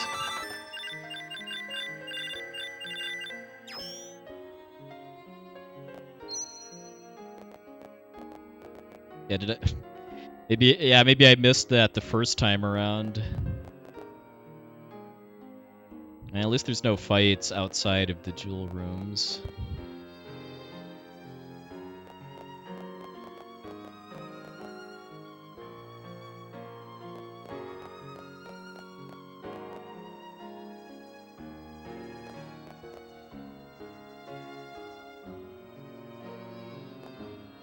Alright. Missed all the jewels. Well, at least it means we get to jam to Glittering City of Destruction. Just aim for this music a bit longer.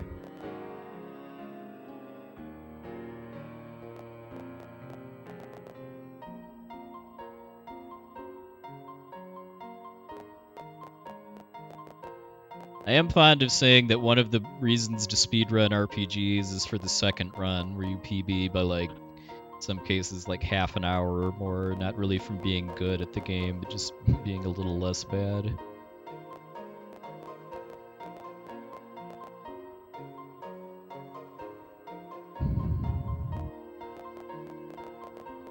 Okay. Alright, so now we need to recollect green, blue, and pink. Pink is on this floor.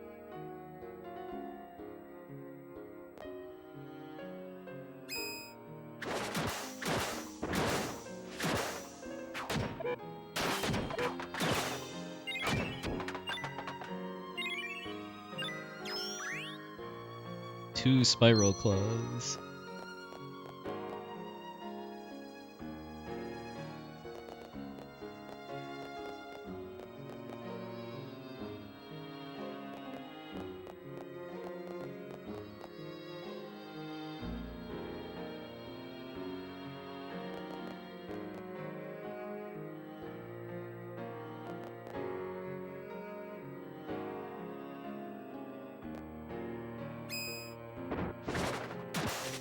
Because it's what, like 3,000 lucre that you get in Faerie's Light.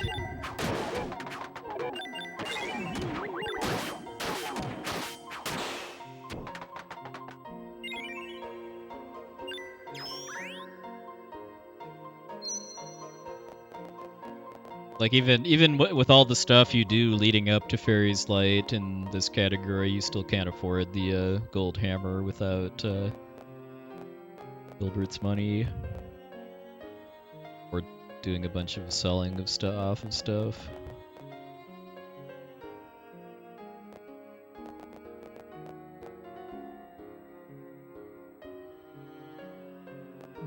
One of my to-dos before the next run is to actually just get myself a map of the Jeweled City.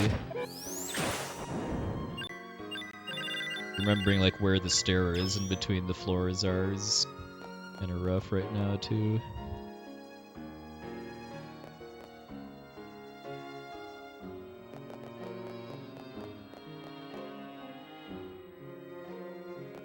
Did I actually get the jewel though?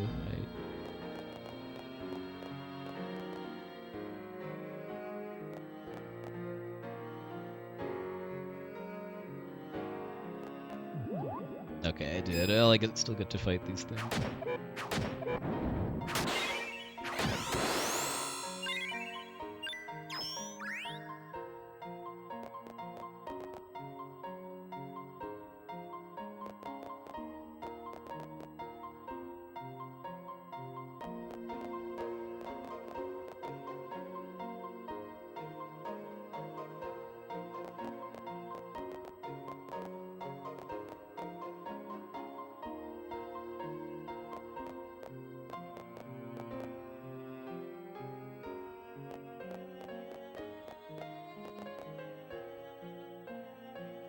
Alright, so this is fortunately the last time we actually have to backtrack.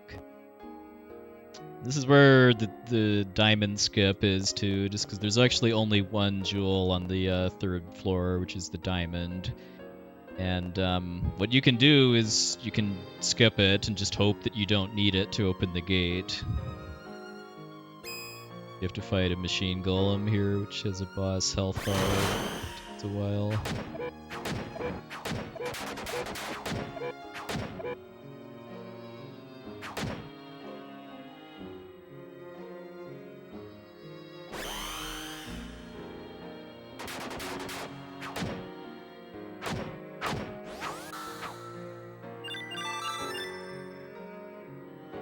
If you want to try to get to max level in casual play, refighting this golem is a pretty fast way to grind too.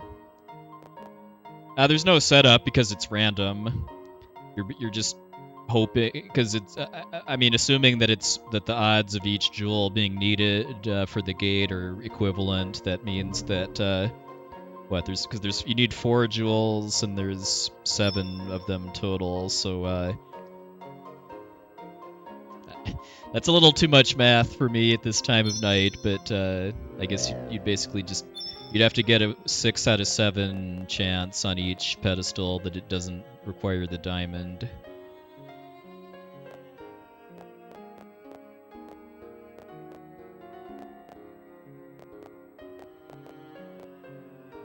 Oh, that's right. I have to fight the boss first.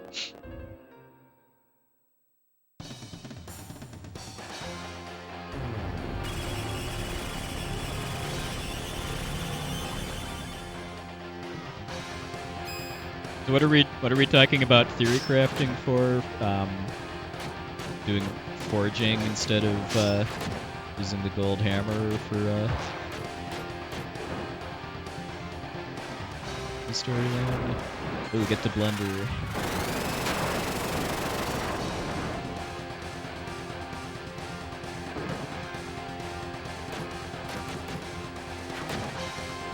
I need to practice and try to learn the timing for actually hitting these things while they're backing up.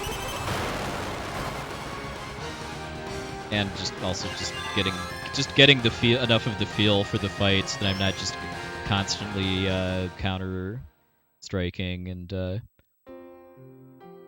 do it when they're actually about to attack. Hey, Bareth, welcome in.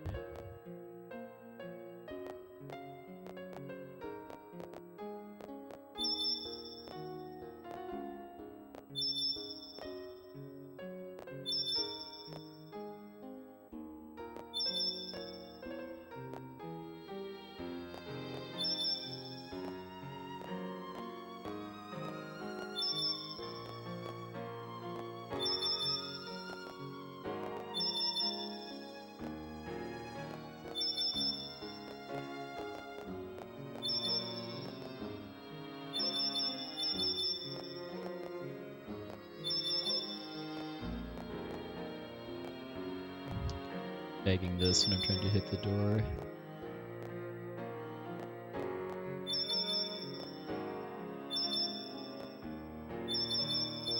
Green is definitely correct.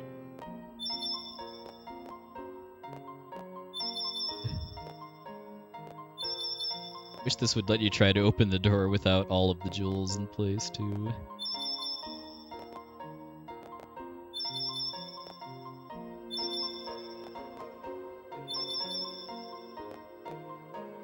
Did I miss another one?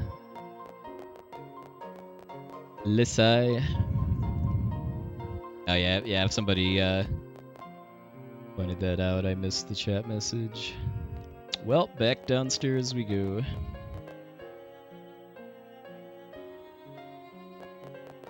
Yellow was the one of the ones I forgot the first time too, so it must have just been out of my head because of that.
Yeah, I think this is a fine puzzle. Just the part of it that annoys me is the backtracking, that you have to recollect the jewels that you use on each gate.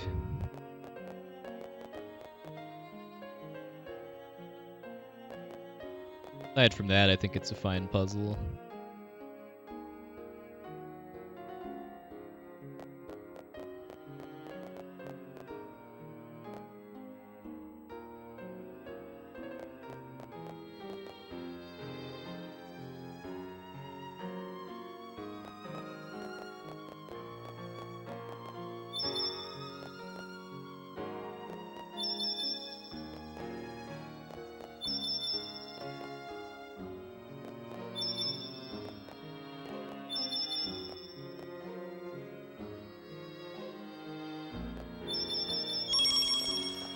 And once we're past the third gate, we just go straight to the boss. We don't actually have to recollect anymore.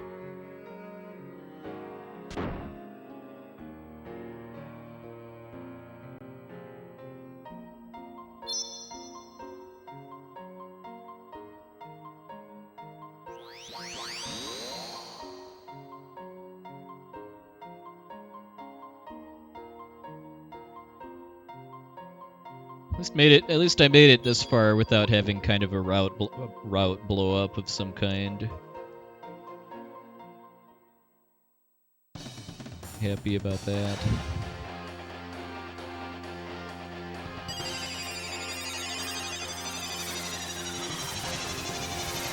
Hey, the lemon heads.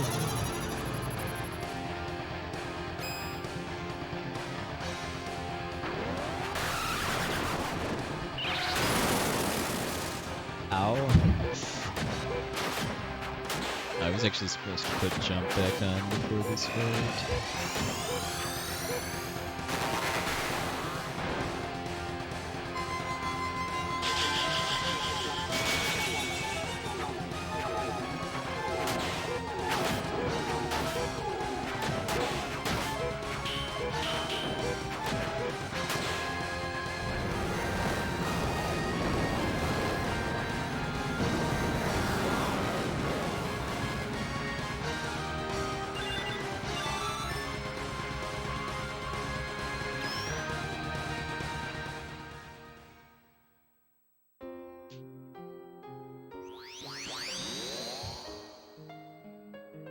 Even though Jumi is my favorite storyline casually because of the characters and lore, I'm not the biggest fan of the final boss. It feels a little tacked on to me.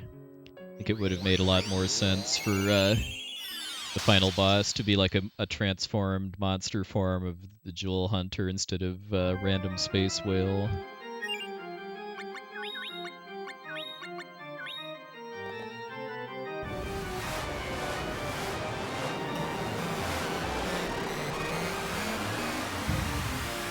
You get some cool organ music to go with the space whale, though.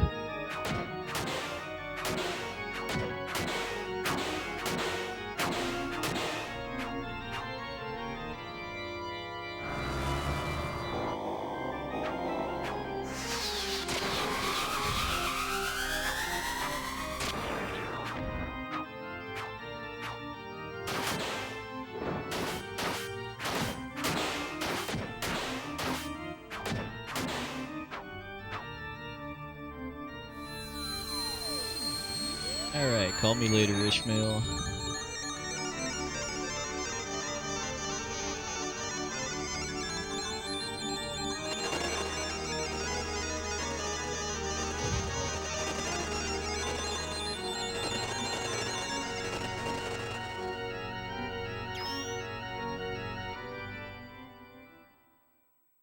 Alright, now I get to put the controller down for a couple minutes.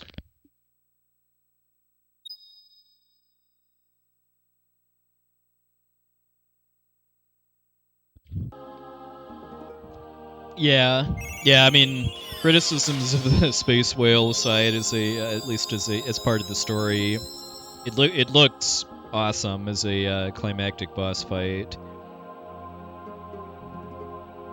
I do wonder if the development of this game was rushed a bit as far as just ending it, given that you go from the 3 storyline final bosses.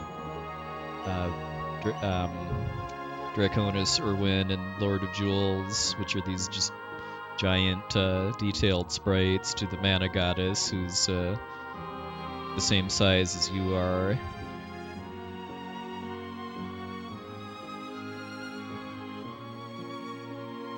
Even just comparing that to like the final boss of Trials of Mana, the original Super Nintendo version, it's still a pretty underwhelming fight. Like for the final boss of Trials of Mana, you just have these like really long epic fights against bosses that fill the whole screen and then have a really dramatic change in their music once they're at half health.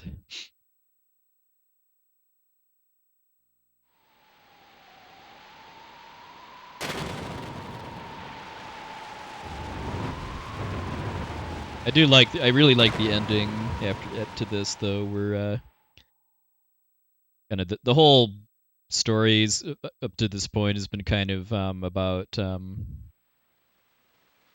Jumi being hunted for the teardrop crystal, which can heal anybody, as I understand it. But the teardrop crystal ends up coming from you instead of from the Claris, who's the highest-ranking Jumi.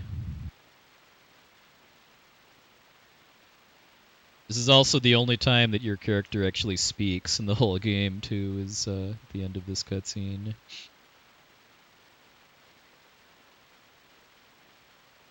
So you think that's intentional?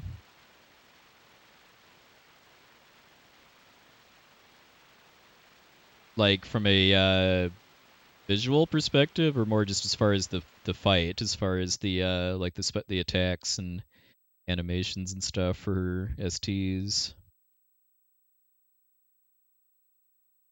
I mean, just as a boss fight, I think it's fine. It just feels a little lackluster to me as being the final boss of a JRPG.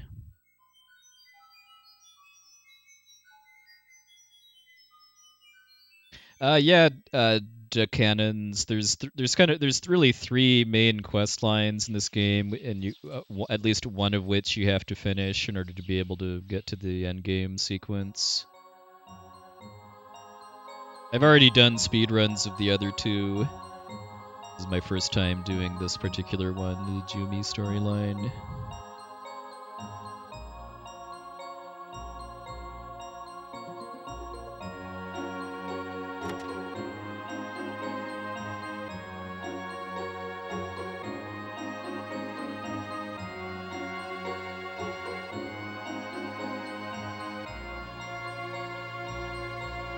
Oh yeah, Zeromus. Well, I mean, the first version of Zeromus I like to think of as a blue flying spaghetti monster. Yeah, and then the second one's more of a Cthulhu mythos. Oh yeah, also I'm back. The one time the hero speaks. Also, shoutouts to this Aurora Borealis background, which is absolutely beautiful. So hey, Mechalink, welcome in. So there's probably 10 plus minutes that I can save on Teardrop Crystal next run. I think in the record it's like a 25-ish minute split. It's 37.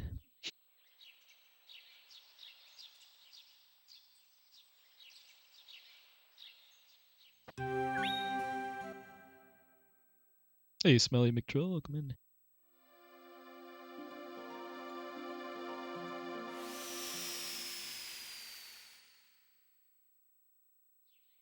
And it's kind of funny too that you don't even actually have to use all of the artifacts that you get in order to be able to finish the run in Jumi Storyline. Because in Dragon Storyline, you have to do extra quests to get enough artifacts to have placed 18 on the overworld, which is a requirement to get to the end game. But here we leave one in our menu because we've already hit the 18.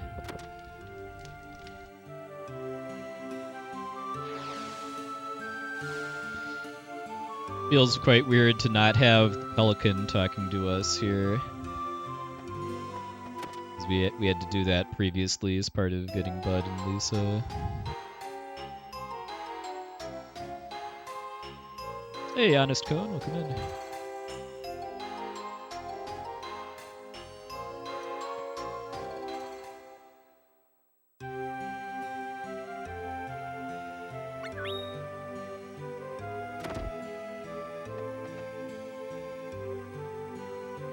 Yeah, having the conversation that leads to starting the end game be in this workshop feels a little odd to me.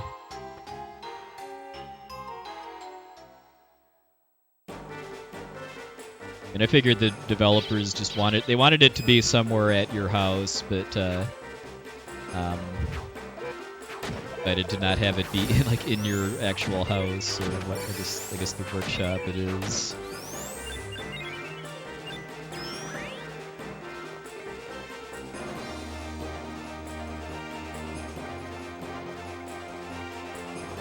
Need to get used to doing these fights without having spin equipped.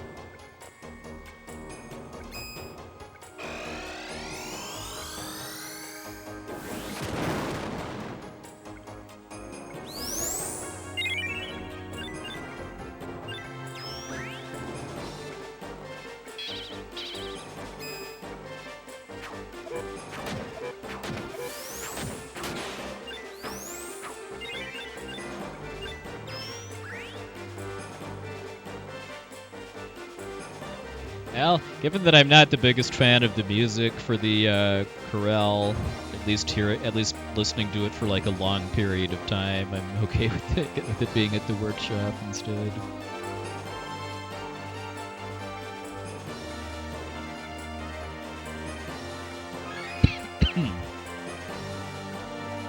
Kind of funny just how much shorter this segment is with not having the dialogue with the pelican.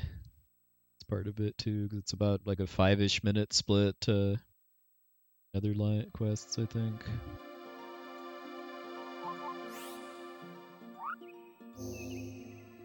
Oh, we've got two. Okay, we've got 2 artifacts we didn't actually put down here. Oh yeah, not having Mambo need to slowly mosey on over to back to this Sproutling.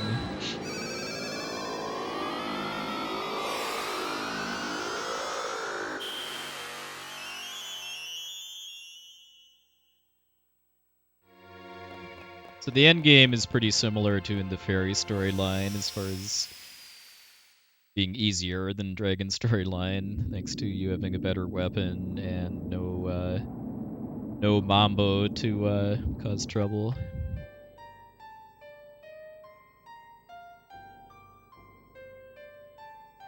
Alright, so this probably on pace for like a 232 or so.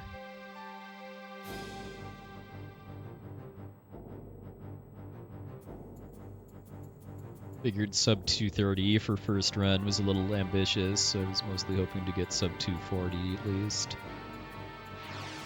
Should definitely be on pace for that.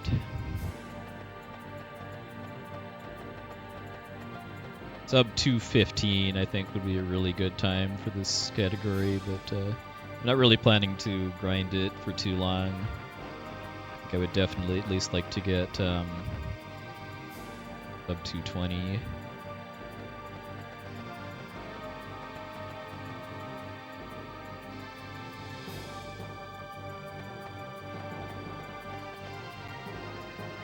Yeah, oh yeah, for sure. After I think I might do a Faerie run after this actually, depending on how long it takes to finish up too. As of now, at least, that's the plan after a couple Jumi runs, is to go back to Faerie and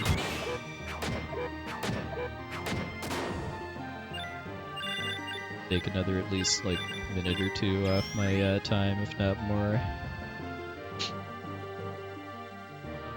Having run all the single story categories now too, I can definitely say that Faerie is my favorite too.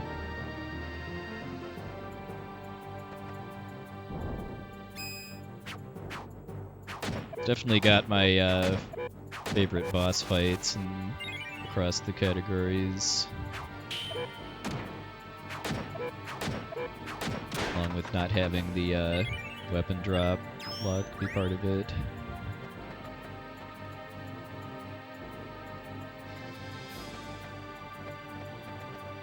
Plus the plus actually having some minor glitches to let you skip stuff too in Lucemia is pretty sweet.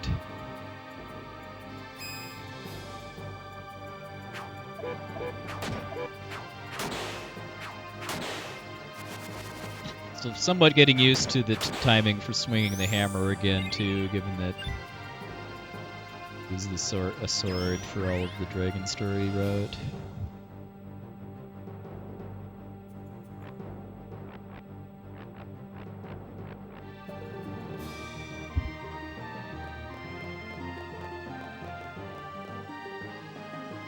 But yeah, another thing too is that I actually don't think I finished a Faerie run that wasn't a new PB, which tells me that I hadn't even kind of reached my my potential as of the time I was last doing runs.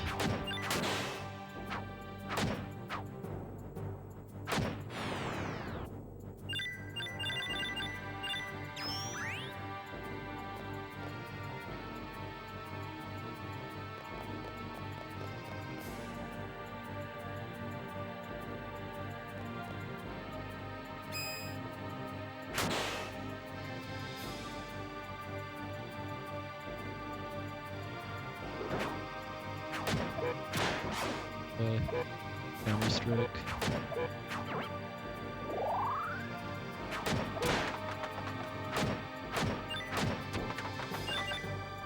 It's a little stinky.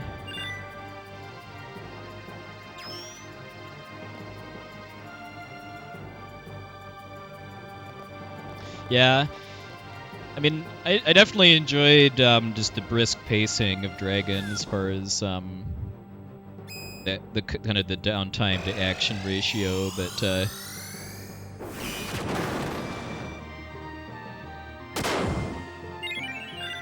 not even just the weapon drops, but it kind of felt to me like a lot of the boss fights just come down to having good jump cancel timing and then getting lucky with how many STs they do. I do definitely like how there's a little more variety as far as even at kind of like a intermediate level, what kind of combat strategies you use against bosses in the Faerie route. Hey, Ubisoft.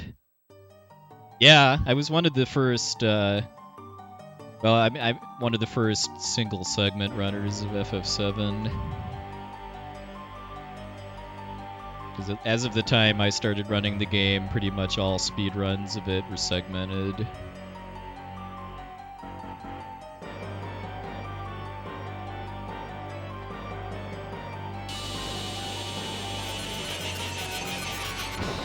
Kind of the same deal with FF9 too, which is kind of wild to think about, given how competitive that and optimized that game is now. But as of the time, a few other people like Spike Vegeta picked it up. There hadn't really been much done yet as far as like single segment or RTA type runs. Right, 232.38.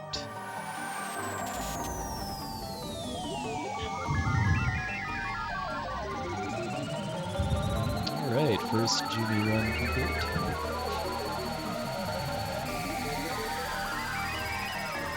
Thanks the GG's everybody. And yeah, I mean, people doing single sitting runs of games that take like 6+ hours is a thing that I really don't think would have taken off as much without streaming. A lot of the games I've ran, my motivation to do runs would certainly not be that high if I was just by myself doing it without any company.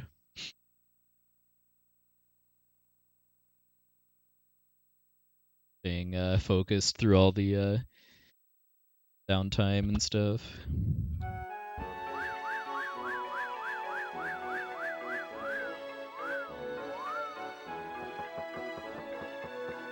Yeah, half calf. I mean, something I've kind of come to appreciate about speedruns of RPGs as a viewer too is getting to relive my own playthrough of the game in a condensed format.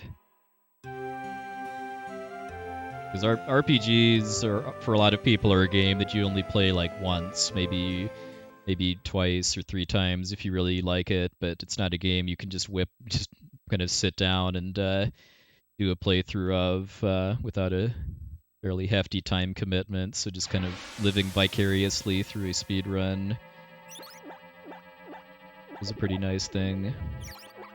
That's also why I've kind of, especially for like marathon type situations, why I've changed my commentary style a little bit to do more of talking about the story and plot and characters and stuff too, along with the routing and speed tech, just for the benefit of people that are watching because of wanting to kind of relive the game as a full package.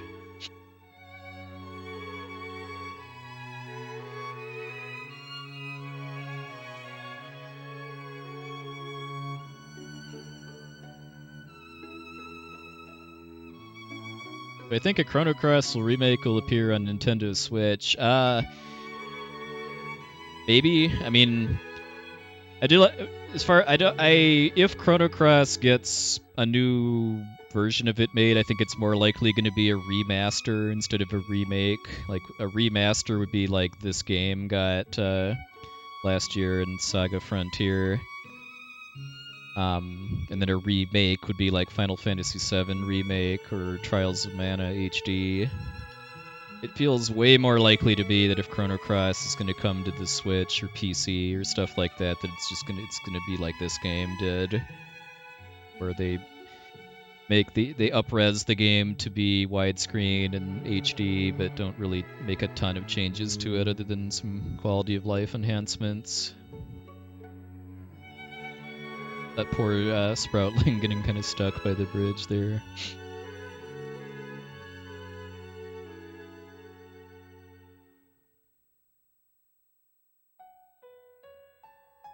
I think part of it also for a speedrun kind of comes down to how glitchy and broken it is too, because for a game like this where there's no real major skips or glitches and you're playing through the game and then just using a really optimized route to get to the end as fast as possible. I think for that, it definitely a good marathon run of the game should definitely have some story recapping too. But for something like, say, the first Mana game, Final Fantasy Adventure, where the any percent category of it skips like 60% of the game using wrong warps, I think that's a little different. Yeah, I just shake my head when I still hear that mentality expressed, because I mean, how long does a game like this take casually to, even if you're just doing a single storyline, even if you know what to do and you're not getting lost, this is still going to be like probably like 5 or 6 hours bare minimum. Or looking at like Chrono Trigger, where a casual playthrough is like 20 to 25 hours, and then a glitchless speedrun is 5.5 or so. The fact that you're playing it way faster than a normal playthrough makes it a speedrun. End of story.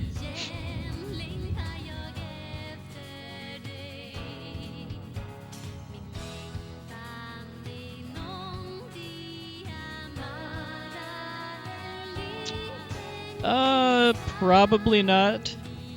But who knows what the future holds.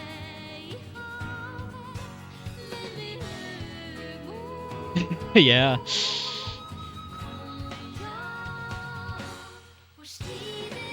Need to have running of some kind.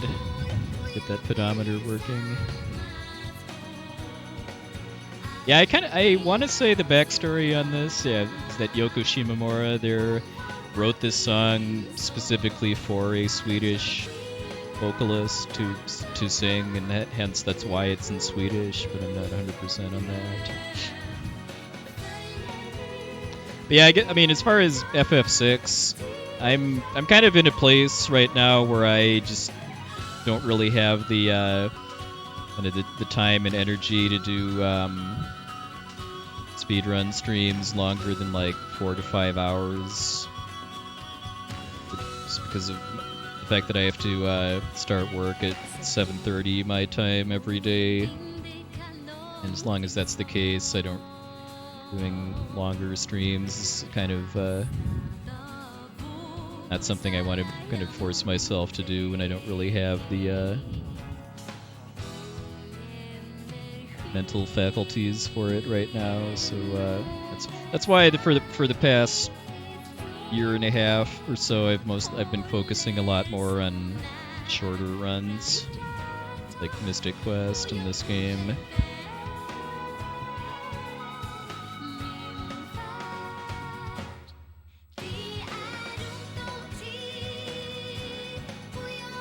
I do eventually want to get back to being able to do longer stuff, but not sure when that'll be, and I'm not gonna force it. Yeah, thanks. Definitely appreciate all the help along the way too.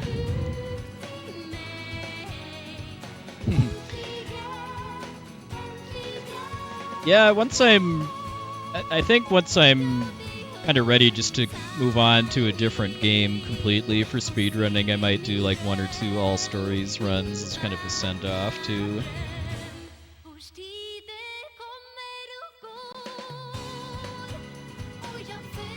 people not familiar. All stories is all 3 stories, basically Dragon, Faerie, and Jumi in one run. It's pretty different from just doing the 3 single storyline runs when you're doing them all in one file.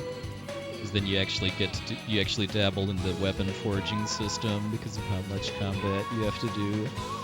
Yeah, and then all events is literally doing all, I think, 68 total quests that are in the game.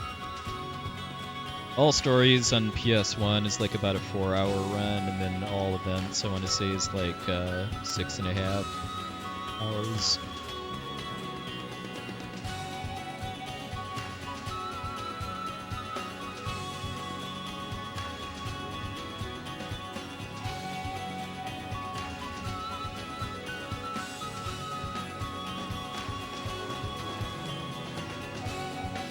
I'll probably play the FF6, and I'll probably play the Pixel Remasters period someday. I still haven't actually done it yet, mostly just because I'm waiting for them to hopefully get console ports. Hey, Dolph. Yeah. I like the start of this song the best when it's still in the kind of really nostalgic part before the drums kick in and it gets more energetic.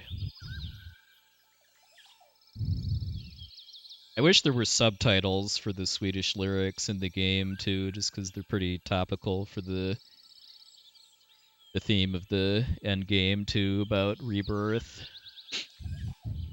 Yeah, I actually played the FF6T edition hack off stream. What I think I finished it maybe like 3 weeks or so ago now. It was a lot of fun.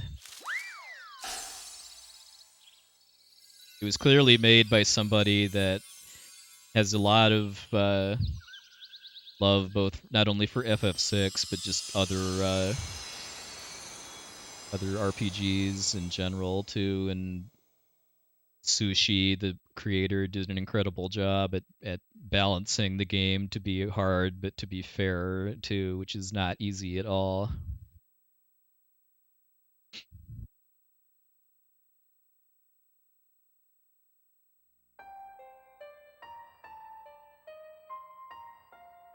Uh-oh, did we? I hear talk about Tubin, and that can't be a good thing.